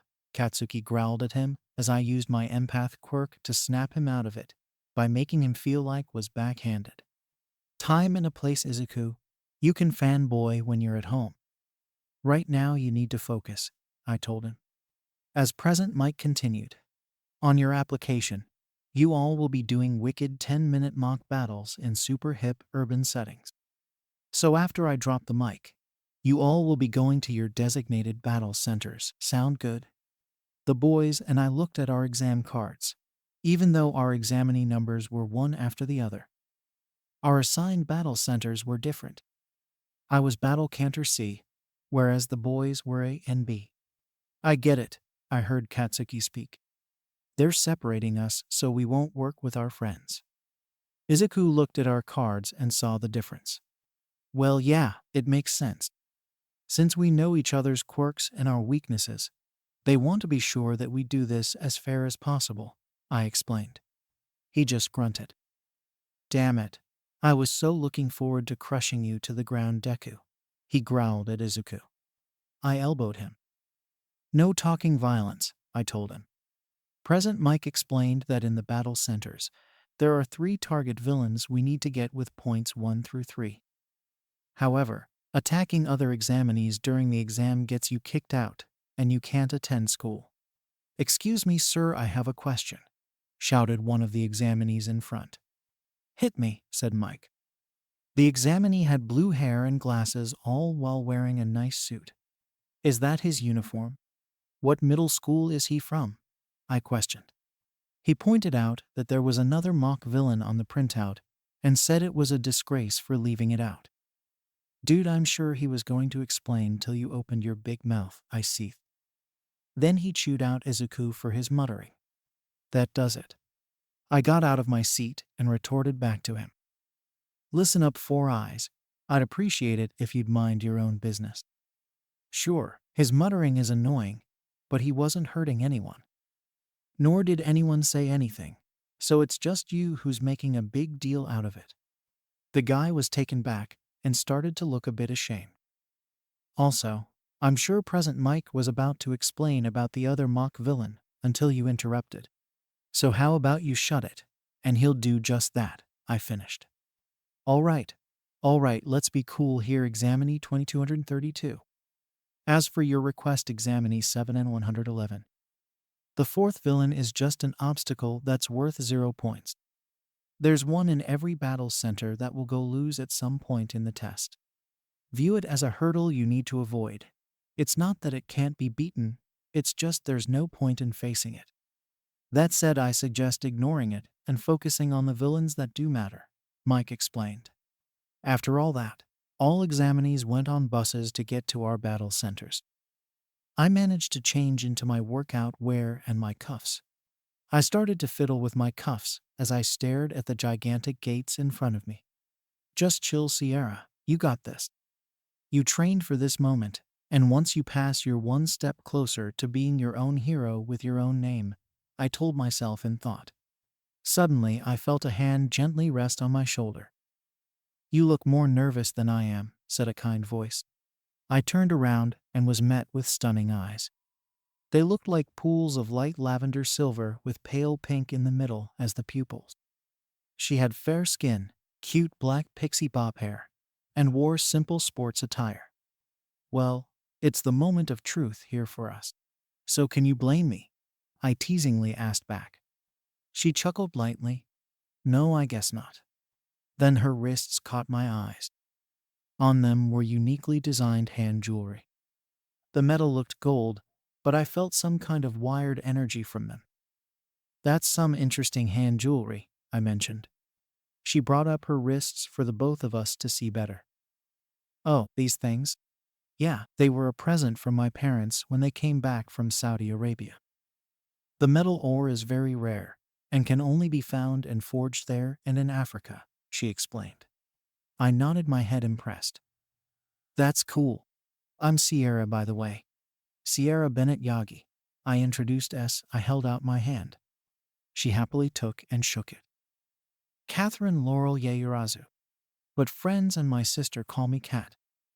But don't call me Kathy, she said sternly at the last part. Noted, I replied. Suddenly she brought her attention to the gates. All focused and ready.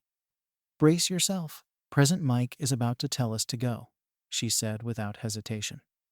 Huh? I was confused for a sec, till I heard the said guy's voice saying exactly what she just told me. All right, let's start. As all the other examinees stared at Present Mike in confusion, Kat and I were already running off ahead of them. Using my speed, I went further than anyone else till they were out of sight. When I slowed down, a three-pointer appeared in front of me. Target acquired, it said. Lame, I thought, as I jumped and kicked it in the center, destroying it in the process. Well, that was easy. If I get mostly the 2s or 3s, I'll get all the points I need to pass, I suggested to myself. And just like that, I was on a roll. Down the street, I saw 3 robots. All of them were 2-pointers.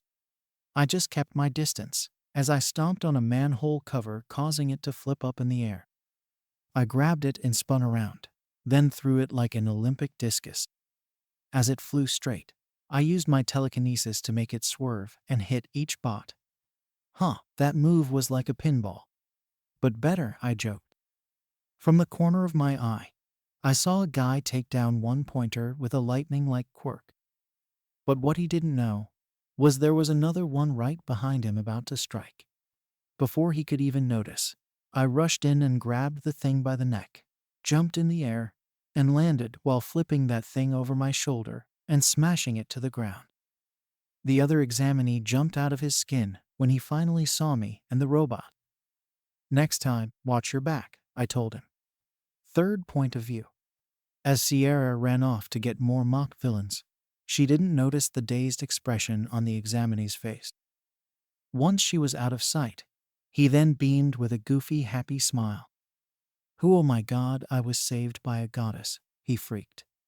While Sierra continued on, she didn't see the 2-pointers coming to jump her from behind. She managed to turn around and get into a stance. But before she could do anything, both robots were caught and wrapped in a familiar gold-like metal chain.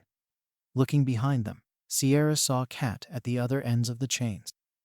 Then, with the flick of her wrists, Kat whipped her chains forward, causing the wrapped-up robots to get crushed and crumble to pieces. Nice catch, Sierra commented happily.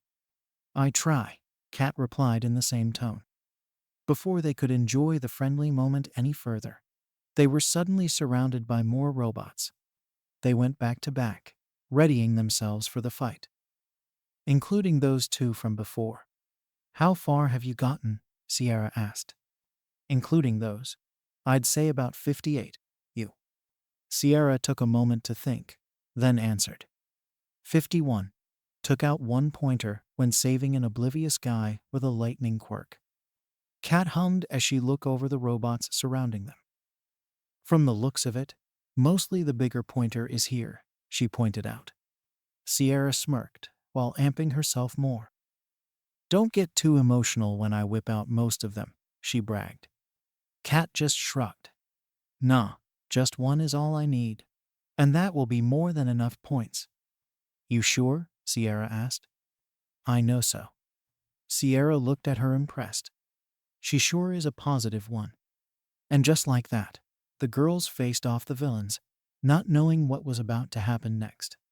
Meanwhile, in an observing room back at UA, it's quite clear that neither examinee know where a villain is or how many are present in each battle center. With such limited time, they attempt to cover the vast area while hunting down as many targets as possible, exclaimed a mouse-like creature among the watchers. Few use gathering information abilities to plan their strategies. as others rely on their speed to be a step ahead of their opponents. Remaining calm while under pressure gives a great advantage, as is pure power and combat skills. However, it never hurts to team up to gain the upper hand on your enemies, the creature added as he watched the screen with Sierra and Cat teaming up on the robots. But the most successful students can combine all these tactics, enabling them to receive the highest ranks, he finished. You're forgetting, Nezu, to obtain such tactics, whether combined or singular. It's important to show what it means to be a hero. Not just by their spirits, but by their actions, said an elderly man's voice next to the creature. The creature nodded happily. Very true, my friend. Two other watchers were staring at the screen with the girls. That scene's familiar. It's like seeing us fight off those robo-red coats on the countryside of Boston, whispered a woman to the man next to her. The man's sweat dropped. I think you and I remember Boston very differently, Cerise. A hum from a woman was heard. It seems we have a promising group this year. Well, we still have time to kill since the real test has yet to come, said a man as he pressed a red button. Let's see how they'll pull this off. Sierra's point of view. Cat and I managed to whip out the remaining villains. I took out 4 3-pointers and 4 more 2-pointers, as Cat totaled a single 2-pointer with her chains. When this is over, you've got to tell me about those chains. They're totally wicked, I beamed. Cat rubbed her head nervously with a smile. I'll try. It's kind of complicated, she said. Suddenly the earth we stood on trembled. What the? I wondered. Looking around, the other examinees besides us wondered what was causing it. Then, a gigantic shadow loomed over me and Cat.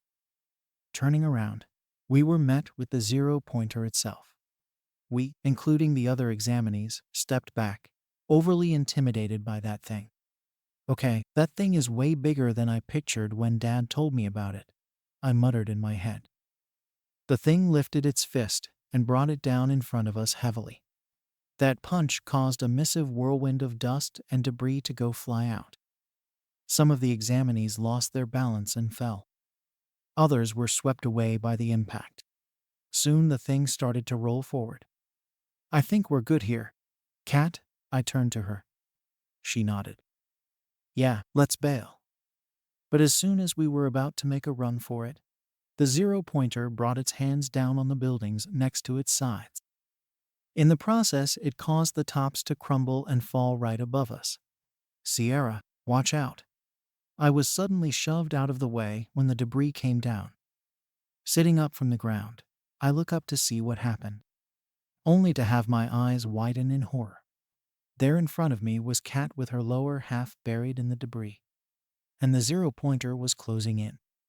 Cat didn't have the upper body strength to dig herself out, nor could her chains help her in this case.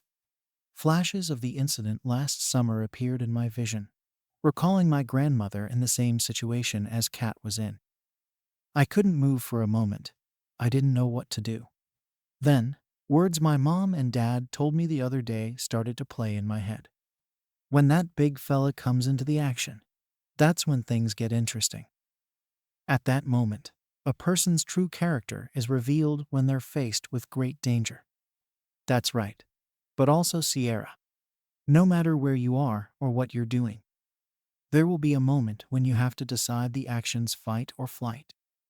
If you choose to run, no one will judge you when they realize the reasons for that action. However, there will always be a reason to fight, whether for yourself or others. Their words rang out in my head clear as day. No way am I repeating that. I said I was going to be a hero, and no one, not even an overgrown tin can, will stop me. The 0-pointers saw Cat and made a fist again, with the intent to strike her. But before it could even get its arm over her, its fist stopped in its place. Why don't you pick on someone your size, you piece of scrap? I yelled. I stood before Cat with my left hand up, using my telekinesis.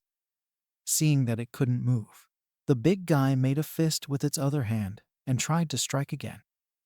This time I brought up my right and created a shield. but in the process of trying to strike, it hit the building next to it, creating more rubble to fall over us. Crap. Watch out, yelled someone. Then out of nowhere, some guy jumped up and smashes the rubble into dust. He landed behind me. I turned to get a better look at him.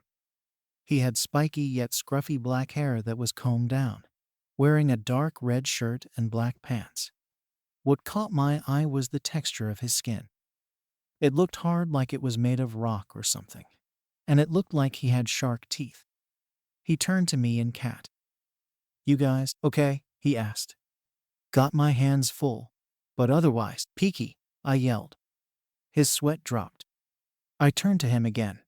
"Please, help her. She's stuck and can't get out." "Right."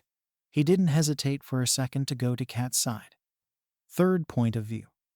2 minutes left, Present Mike announced. "Crap. Can you move at all?" Shark Teeth asked Kat.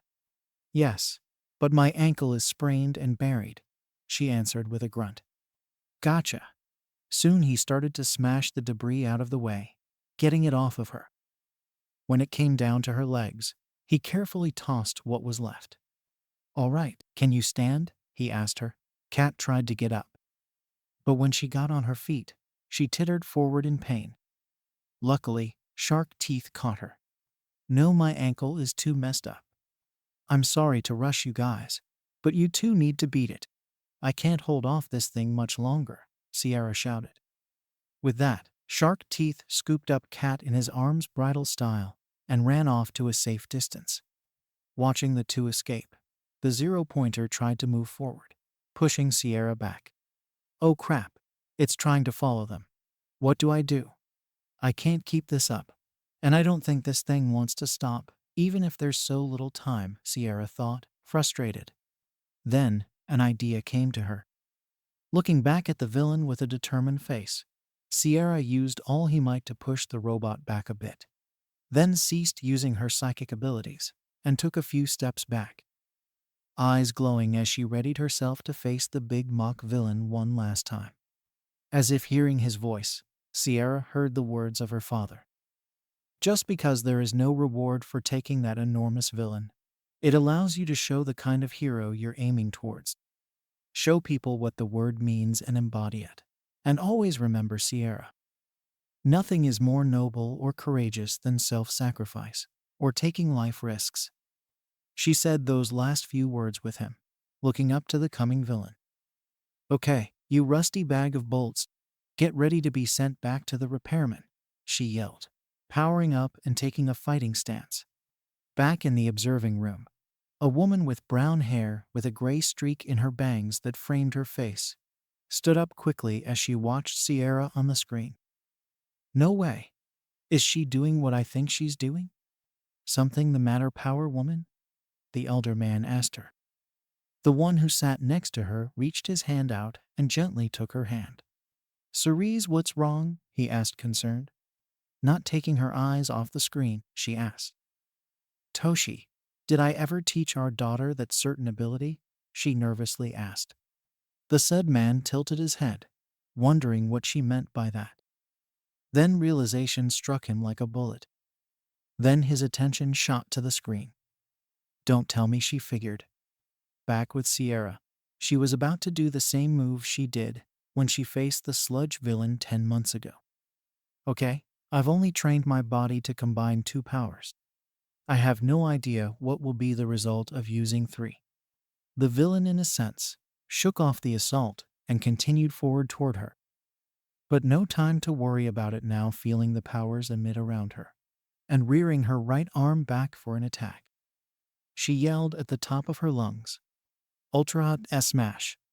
Throwing her fist up, a great brute force came and blasted the head of the villain into pieces and slowly bust down its body. Sierra's point of view. "Did you see what I just saw? That chick just took down that missive thing, but didn't even touch it. Wait. I've seen that kind of power before on TV. Only one other person can do a thing like that." All the other examinees just stood there watching the whole scene play out in sheer shock. "And that's it, time's oop," shouted Present Mike. A loud horn was heard through out of the battle center. Everyone stopped what they were doing. I did it. I managed to pull off an ultra fusion with 3 abilities, I muttered in my head. My whole body wavered. I felt lightheaded and nauseous. Damn, I feel like I just ran a worldwide marathon. Sierra, I heard Kat's voice behind me. Slowly but shakily turning around, I saw her and the shark teeth boy looking at me with worry. Hey, are you all right? He asked. Everything started to blur like it was all in water. I weakly laughed. I really and need to work on my stamina. And with that, I fell forward to my side. I heard worried shouts and 2 shadows looming over me. Boy, am I in for it when I get home. Then all went black. Third point of view. Kat and the boy with the shark teeth knelt over Sierra to see if she was all right. Sierra, can you hear me? Kat cried out. We should get her to a hospital or something, the boy asked. The only thing that girl needs is some rest and some painkillers. I'd imagine she'll need them when she wakes up. She'll probably feel like she had a hangover after an Olympic dash. K, ha, ha, ha, ha, ha, laughed a voice. Shark Tooth Guy and Kat turned to see an elder woman dressed in hip clothing under a white doctor's coat. And for those who have seen One Piece, yes, this is Dr. Kiriha. Sorry, but I just love her character and thought it would be interesting if she were in MHA. In this pic, just picture her in a doctor's coat with pink tie-dyed ends at the sleeves and bottom. The other examinees looked at her in question. Anybody got any idea who the old lady is? One asked another. Suddenly, something whizzed past their face, and the other examinees behind yelped in fright. Looking over an acupuncture needle was embedded in the metal of a wrecked villain. Be careful what you say, kiddies. I'll have you know I'm still in my youthful age of 131. The woman proclaimed with her arm out behind her, indicating that she was the one who threw the needle. For someone her age and spirit, she makes those clothes work, Kat and the boy both thought. When Kat got a better look at the said woman, her eyes widened in realization. Excuse me, she called out to the woman. You want to know my secret to stay young, girly? The woman asked. Kat and Shark Teeth sweat dropped. No, I was wondering. Are you by chance the witch doctor hero, Dr. Rayleigh? She asked. The woman, Rayleigh, smirked and then laughed. Ha, ha, ha, ha. You got it, girly. My partner and I are the reasons this school can get away with making stunts like this, she said, emphasizing with her arms to show she was talking about the battle. If you don't mind me asking, ma'am, but what do you mean? Shark Teeth asked her. Dr. Rayleigh turned to him as she walked up to them. Let me show you with your friend here, since she's the only one who can sustain an injury from that bad boy's attack, she said, coming up to Kat. Suddenly, she summoned something from her hand and threw whatever was in her hand at Kat. Not knowing what she did, the 2 examinees looked at her confused. Soon Kat realized that she couldn't move or feel her body from the neck down. Hey, what's going on? I can't move. What are those? Asked Shark Teeth, pointing a questioning finger at her. Kat looked and found 2 needles on her. One on the upper back just below her shoulder blade, and one at the base of her neck. It's needles. I hate needles, she cried.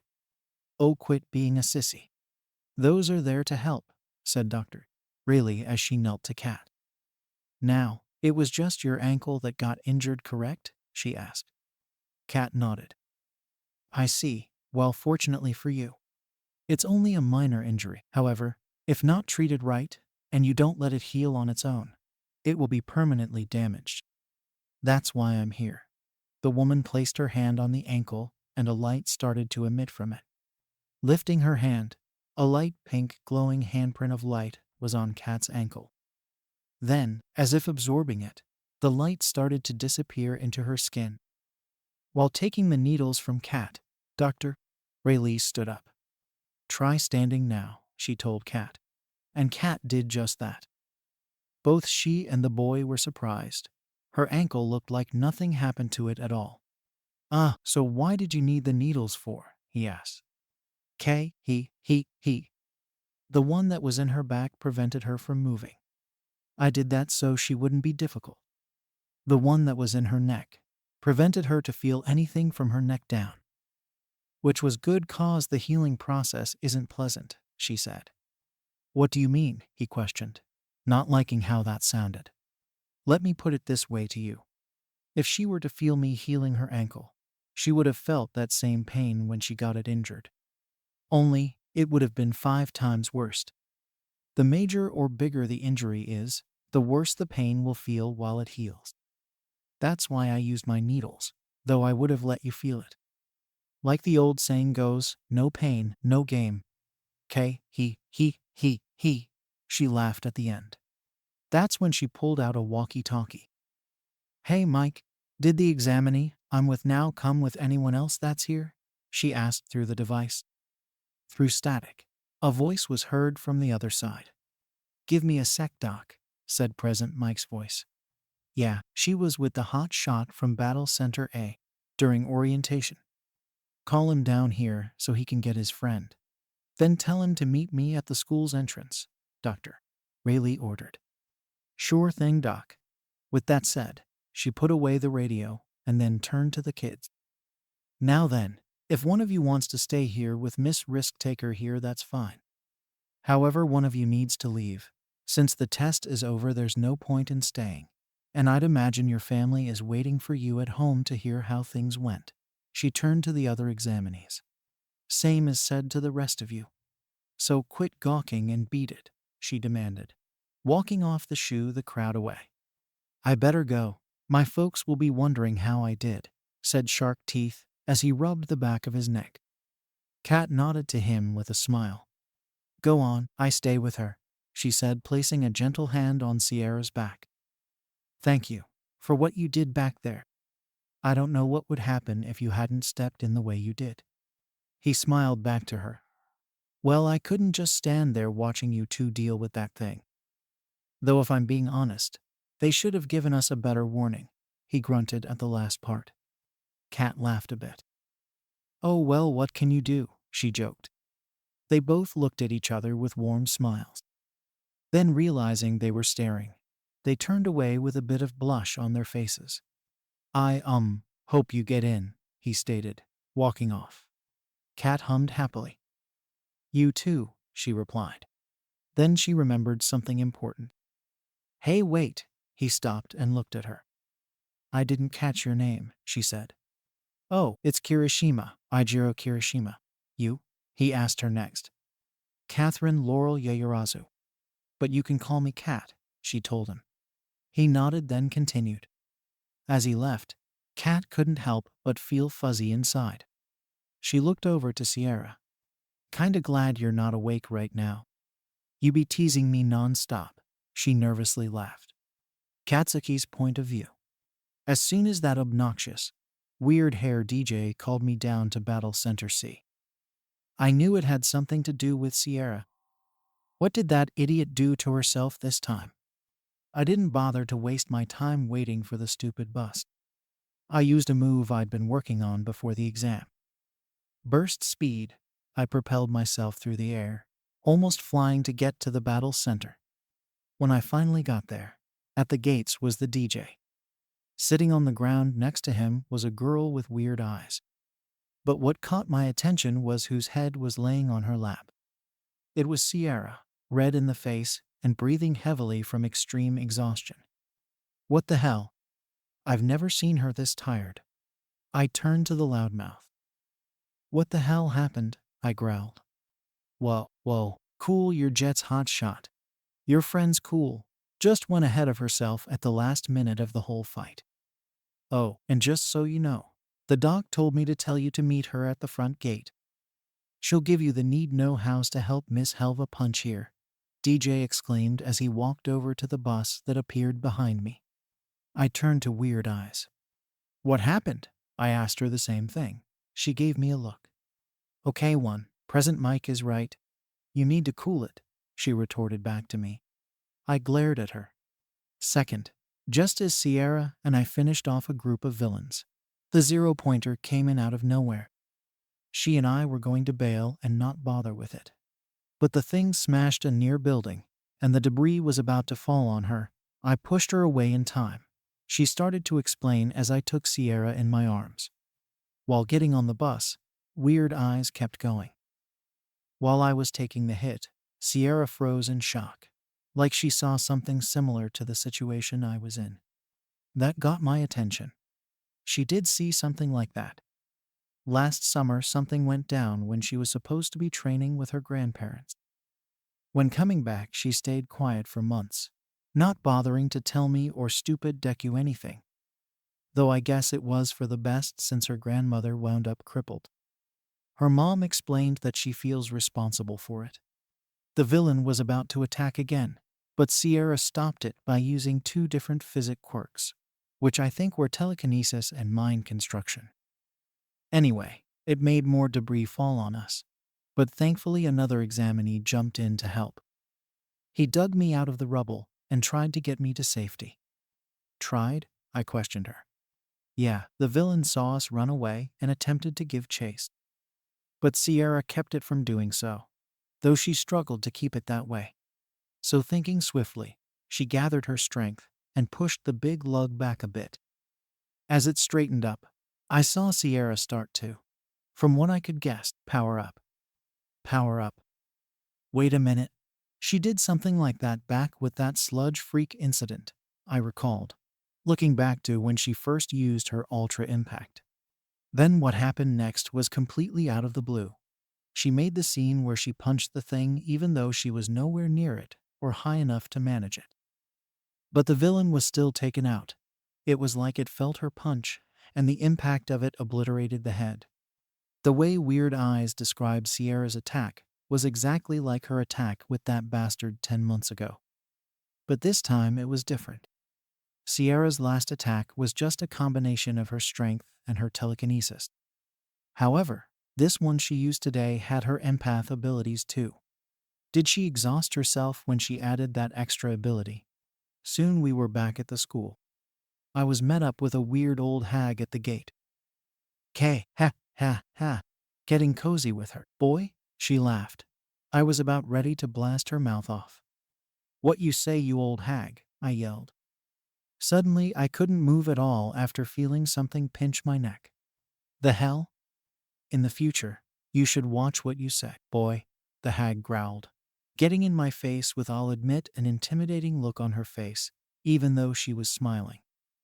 She backed off after lifting her hand to my neck and taking something away from it.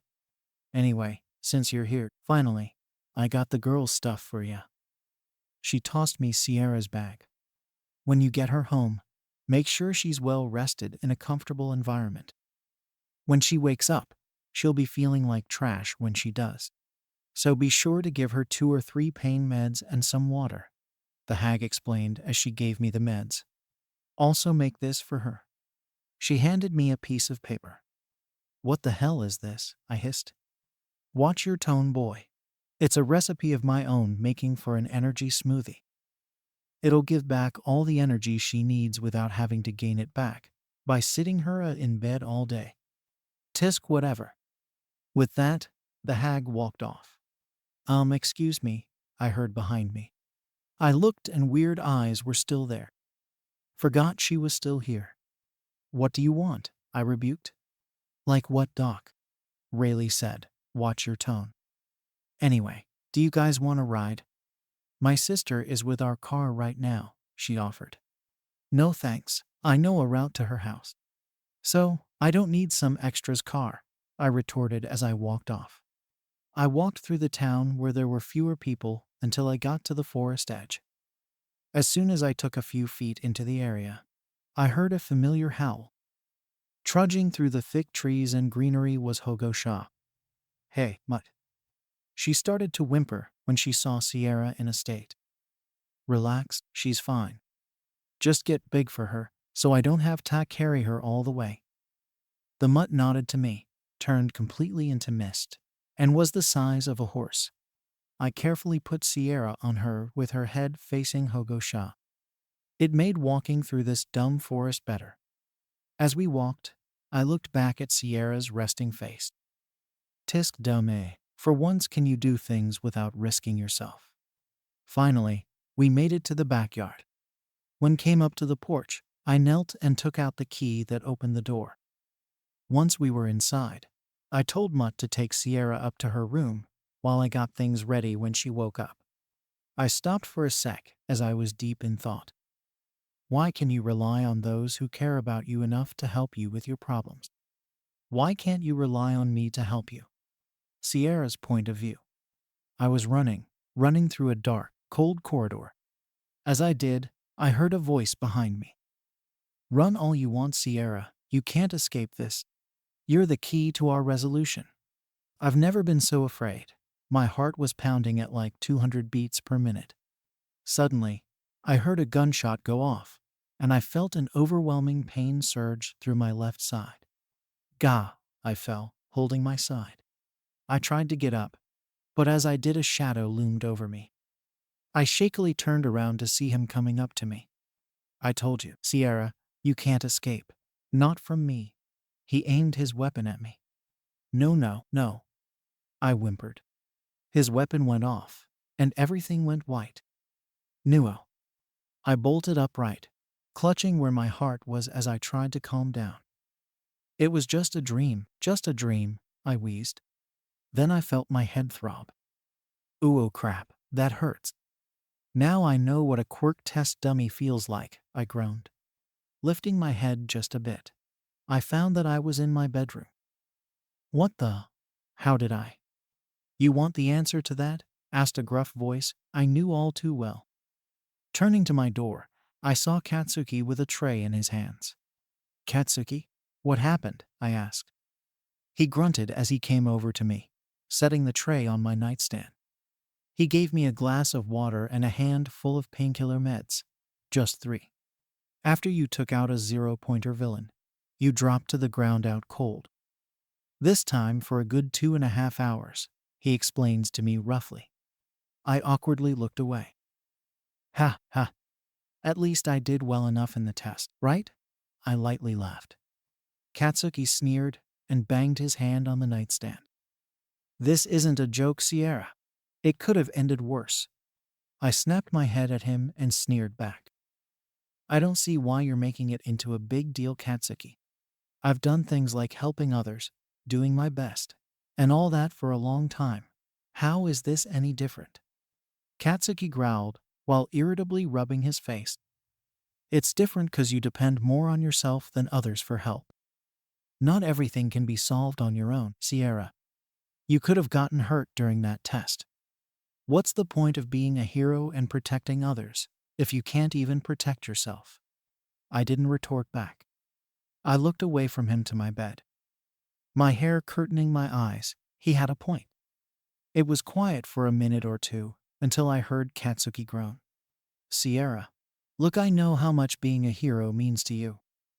But it won't happen if you risk yourself too much to the point you can't anymore.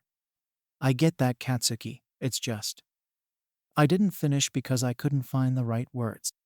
He looked at me sympathetically as he walked up and sat on the side of my bed. Then didn't do the most unexpected thing.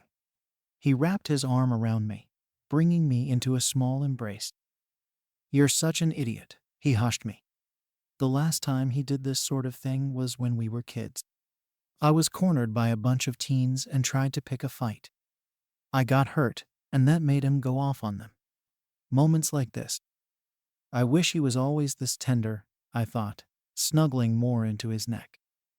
We were like that for a few more minutes till Hogosha jumped in. I laughed whereas Katsuki glared at her. Soon he left for home and my parents came back.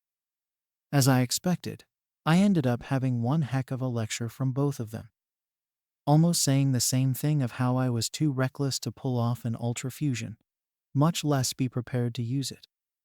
They chewed me out, even more, when they mentioned how worried they were when I collapsed. When that was all done with, all 3 of us went into a group hug. Next time, a little warning would be a nice sweetie. One reckless moron is enough, Mom said, glaring at Dad. He coughed up blood as he retorted back. Hey, you're just as responsible for her actions as I am, 'cause she gets her stubbornness from you. I couldn't help but laugh at them. Later they joined me. After the exam, I went on with my life, as usual. Finishing up middle school got even more boring. However, I noticed Izuku was out of it since the test. Every time I looked his way, he would either have a creepy smile or a completely blank look and stare off into space. Just what happened at the exams? I wondered. Katsuki, on the other hand, didn't change one bit. He was still an arrogant, boastful show-off. Whenever other kids asked him how he did on the test, he'd smirk and state that there was no doubt he'll get into UA. As for me, I went on as nothing changed. Although, there wasn't a moment where Katsuki would get off my back, making sure I don't do anything stupid again. It got so annoying that I had half a mind to run off and hide from him. And he wonders why there are rumors that we're a thing, I questioned. A week had passed, and there was still no word from the school. Bored as hell, I decided to call my good buddy Scott. The boys and I met him through his uncle, General Strong Will, on the first summer we went to America. He's also really good friends with the boys too. He and Izuku like to geek out occasionally over the top heroes in America. With Katsuki, that's a different story. Whenever it comes to sports, games, and combat, it's always a competition. Like two peas in a pod, I thought, because there was never a harsh argument between them. Always good sports to each other. It was more of a brotherly rivalry. They might as well be brothers since they act the same way during sports. I turned to the TV and turned on the video chat system. For half a minute it rang. Then I was welcome to. Yo, what up? If it isn't my main girl Sierra. To what do I have the pleasure? He asked in a suave tone. This guy. Oh, hanging out at home with nothing to do. As I wait for my results for UA, I replied plainly. As I flopped myself onto the couch. He gave me a brow. You still haven't any news yet? He questioned. I shook my head no. Dang, that must suck. I'd be going up the walls by now from all that boredom, he stated. Believe me, it's taken every ounce of my sanity to keep me from doing just that, I snarked to him. Dang. Anyway, how are my boys doing? Still the same since our last hang? He smiled, hoping to hear good things about his friends. This time it was my turn to give him a brow. I can't tell if you're rapping or asking that question, I said dully. But they're doing fine. Katsuki is still an annoying hothead. And Izuku's still doing his nerd notes, I told him. They're going to UA too, right? He asked. I nodded to him. Well, that is if they get in. They haven't gotten any news either. Scott scratched his head. UA sure is keeping my peps on their toes, huh? That's one way to put it, I said. Well, when you guys get in, I have a sick surprise for you. It's so good that you won't see coming, he bragged happily. I couldn't help but snicker. Oh, really? Is that a fact? I teased. A smirk formed on his lips. You'll just have to wait and see. Roger's out. With that, he hung up and the TV went black. Does he want to be a hero or a rapper? I can't tell, I said to Hogo Shaw, who rested her head on my lap. Right then, the door opened and my parents came in. Hey, so what did the school need you guys for? I asked. Mom had groceries in her hand as she made her way to the kitchen. Just wanted to be sure that you were sure of not wanting a recommendation, Dad explained. Yeah, no. I'd rather earn my place in the school than cheat my way in without effort, I replied with a blank glare. Dad laughed as he came up to me and messed up my hair. I figured as much. Oh, and speaking of the school, I looked up to see him holding up an envelope with a UA wax seal. My eyes widened. About time, I reached out to grab it, but only to see Dad grow into his muscle form and raise his hand higher. Ha, ha, sorry, Sierra. You'll have to do better than that, he laughed. Dad, No fair using your muscle form, I yelled, trying to get the letter. Then an idea popped into my head. I used a small ultra-fusion with my telepath and vision on him. He started to look around confused. Sierra, where did you go? He brought his hand down as he looked. Bingo, I sang. I snatched the letter from his hand and ran up the stairs with my speed. My laughter echoed from the stairs. What the? Dad freaked. Mom laughed. Seriously, Toshi, when are you not going to fall for that? She teased. Dad slouched. I blame you for teaching her that trick, he groaned. Back in my room, I sat at my desk and opened the letter. There were some papers and a hologram disc. I put the papers aside thinking the disc came first. I placed it in front of me. Soon it lit up and a screen appeared with a small elder man. He wore a nice dress suit attire with a plain cloak over his shoulders. He was bald, but had white hair sticking out from the sides. He also had a white mustache. Is this thing on? It is? Oh good, clears his throat. Hello young Sierra. I'm Vice Principal Roku of UA. I'm reporting to you through this projection disc to proudly state that you've made it to the hero course with flying colors. He smiled. You along with other fine students will be attending. Though I must point out that you didn't just earn combat points. You also received rescue points as well. You see, a hero doesn't just defeat the villain's deeds. No, a hero also risks their well-being for the sake of others. And you, young Sierra, did just that. You received 35 rescue points, all while having 70 combat points. Whoa, I didn't think I had that big of a score, I figured. So without further ado, welcome to your Hero Academia, young Sierra, Mr. Roku proclaimed proudly. I shot out of my chair and jumped up and down in a cheer. Woo-hoo, I cried out happily. Oh, and before I forget, I heard Mr. Roku continue. Please tell your parents that I look forward to working with them among the staff of UA. Have a good rest of your middle school year. He smiled, and the projection was turned off. I just stood there in the middle of my room looking dumbfounded. Then, are you kidding me? I walked down the hall of the school looking for my new classroom. I came earlier than the hour I was normally supposed to come. But since my parents are now apparently new members of the UA staff, let's just say I wish I was the worm from Shel Silverstein's poem. I wore the school uniform with some added touches of my own. As usual, I wore my leggings. The skirt looks shorter than middle school's. What the heck? Do they want me to become a target for pervs? Around my neck was a necklace Katsuki gave me on my last birthday. The charm was a blue resin charm with dandelions in it. It represented the day we first met. I kept wearing it since. As I looked for the classroom, my mind wandered off to my last month in middle school. Flashback. I decided to hang out at the Boba Cafe after school to ease my thought. I sat at a table with my head down, looking miserable. Why just why? I repeated in my head. Then, two other people sat across from me. I didn't need to look up to see who. You act like it's the end of the world, Katsuki grunted. Izuku nervously kept quiet as he sipped his drink. It might as well be. I'm sure that you guys found out who's going to be working at UA, right? I begrudgingly asked them. Izuku's eyes lit up. Yeah, all Might and Power Woman are going to start teaching there. It's so cool. We'll get to learn heroing from them, he gushed. At least someone thinks it's great, I groaned. Izuku frowned. But aren't you happy, Sierra? He asked. I sighed. Yes and no. Yes, because in a sense we'll be trained by the best. No, because I'll have to deal with the attention from fans, I told him.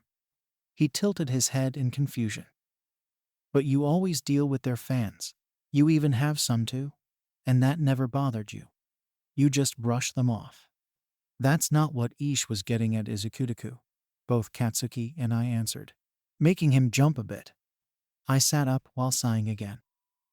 What I'm saying is, what are the chances that the other students at the school would come up to me and ask for favors from them?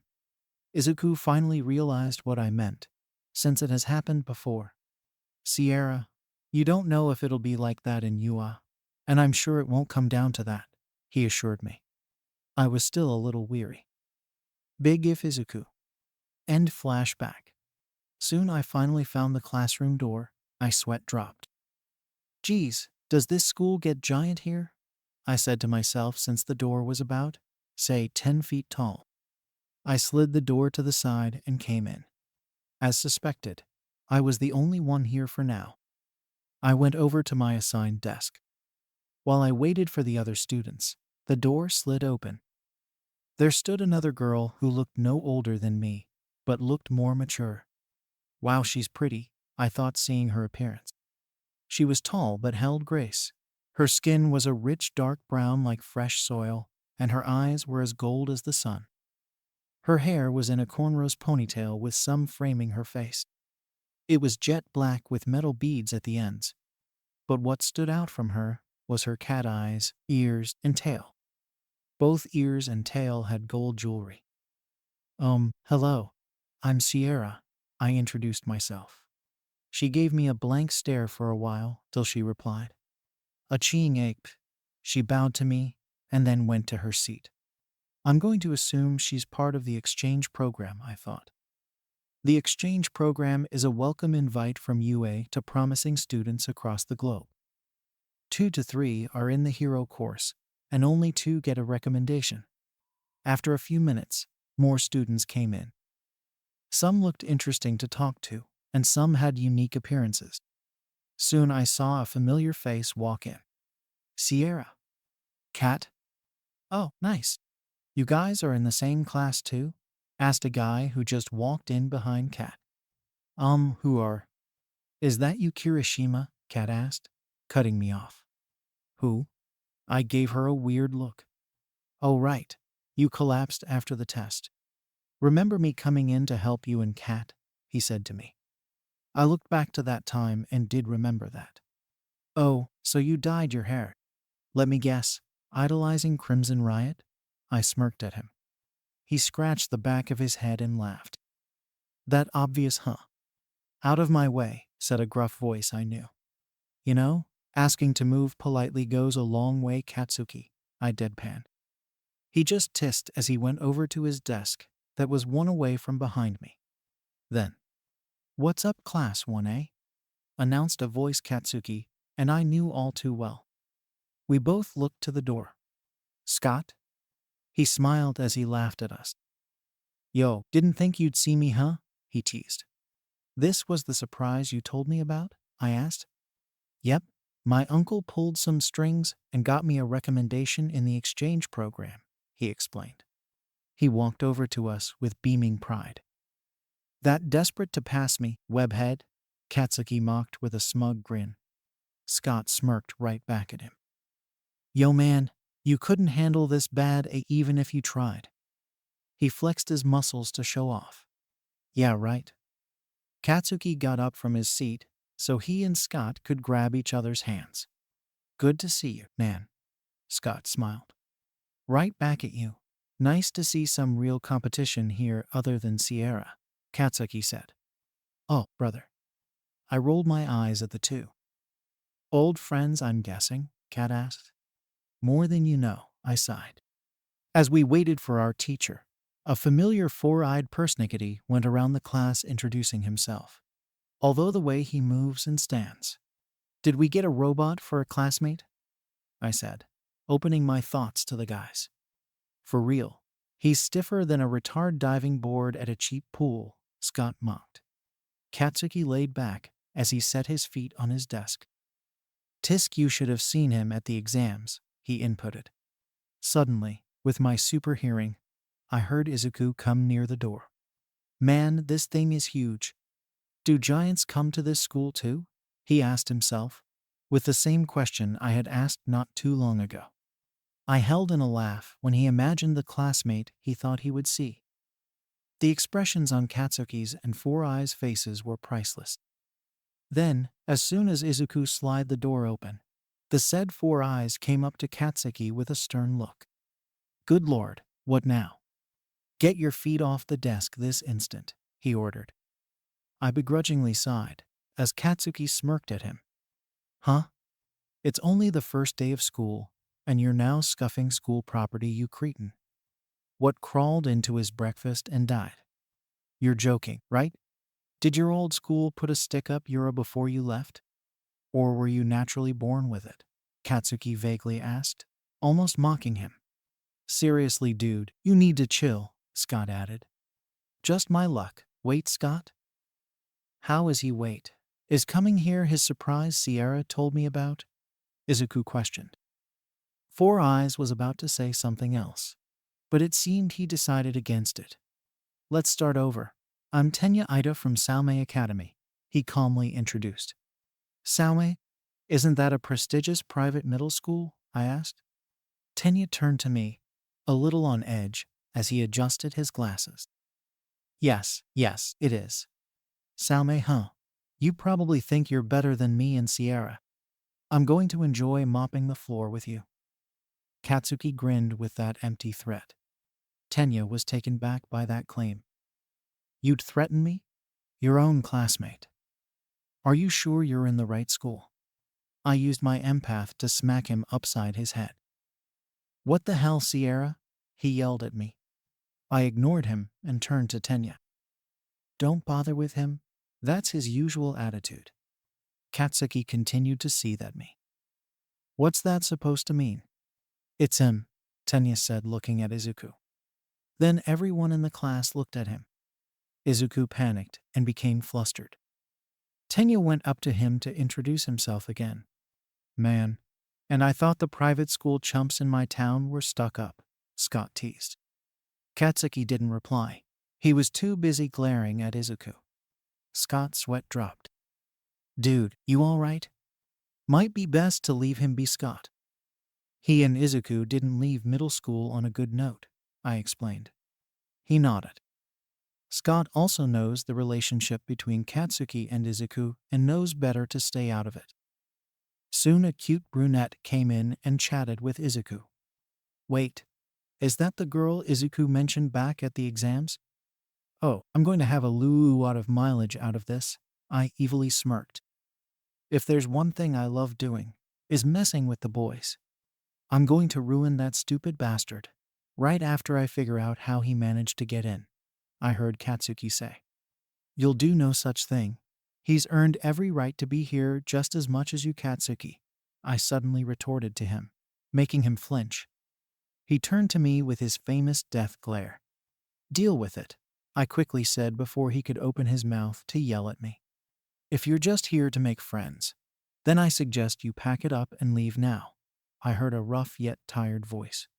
Looking over Izuku's group at the doorway, I saw a guy in a yellow cocoon like sleeping bag. What the hell is that thing? I heard both Scott and Katsuki say. It should be obvious, guys, I told them. The man got out of his bag. He wore all black clothing and an overly long gray scarf. It took 8 seconds to shut all of you up.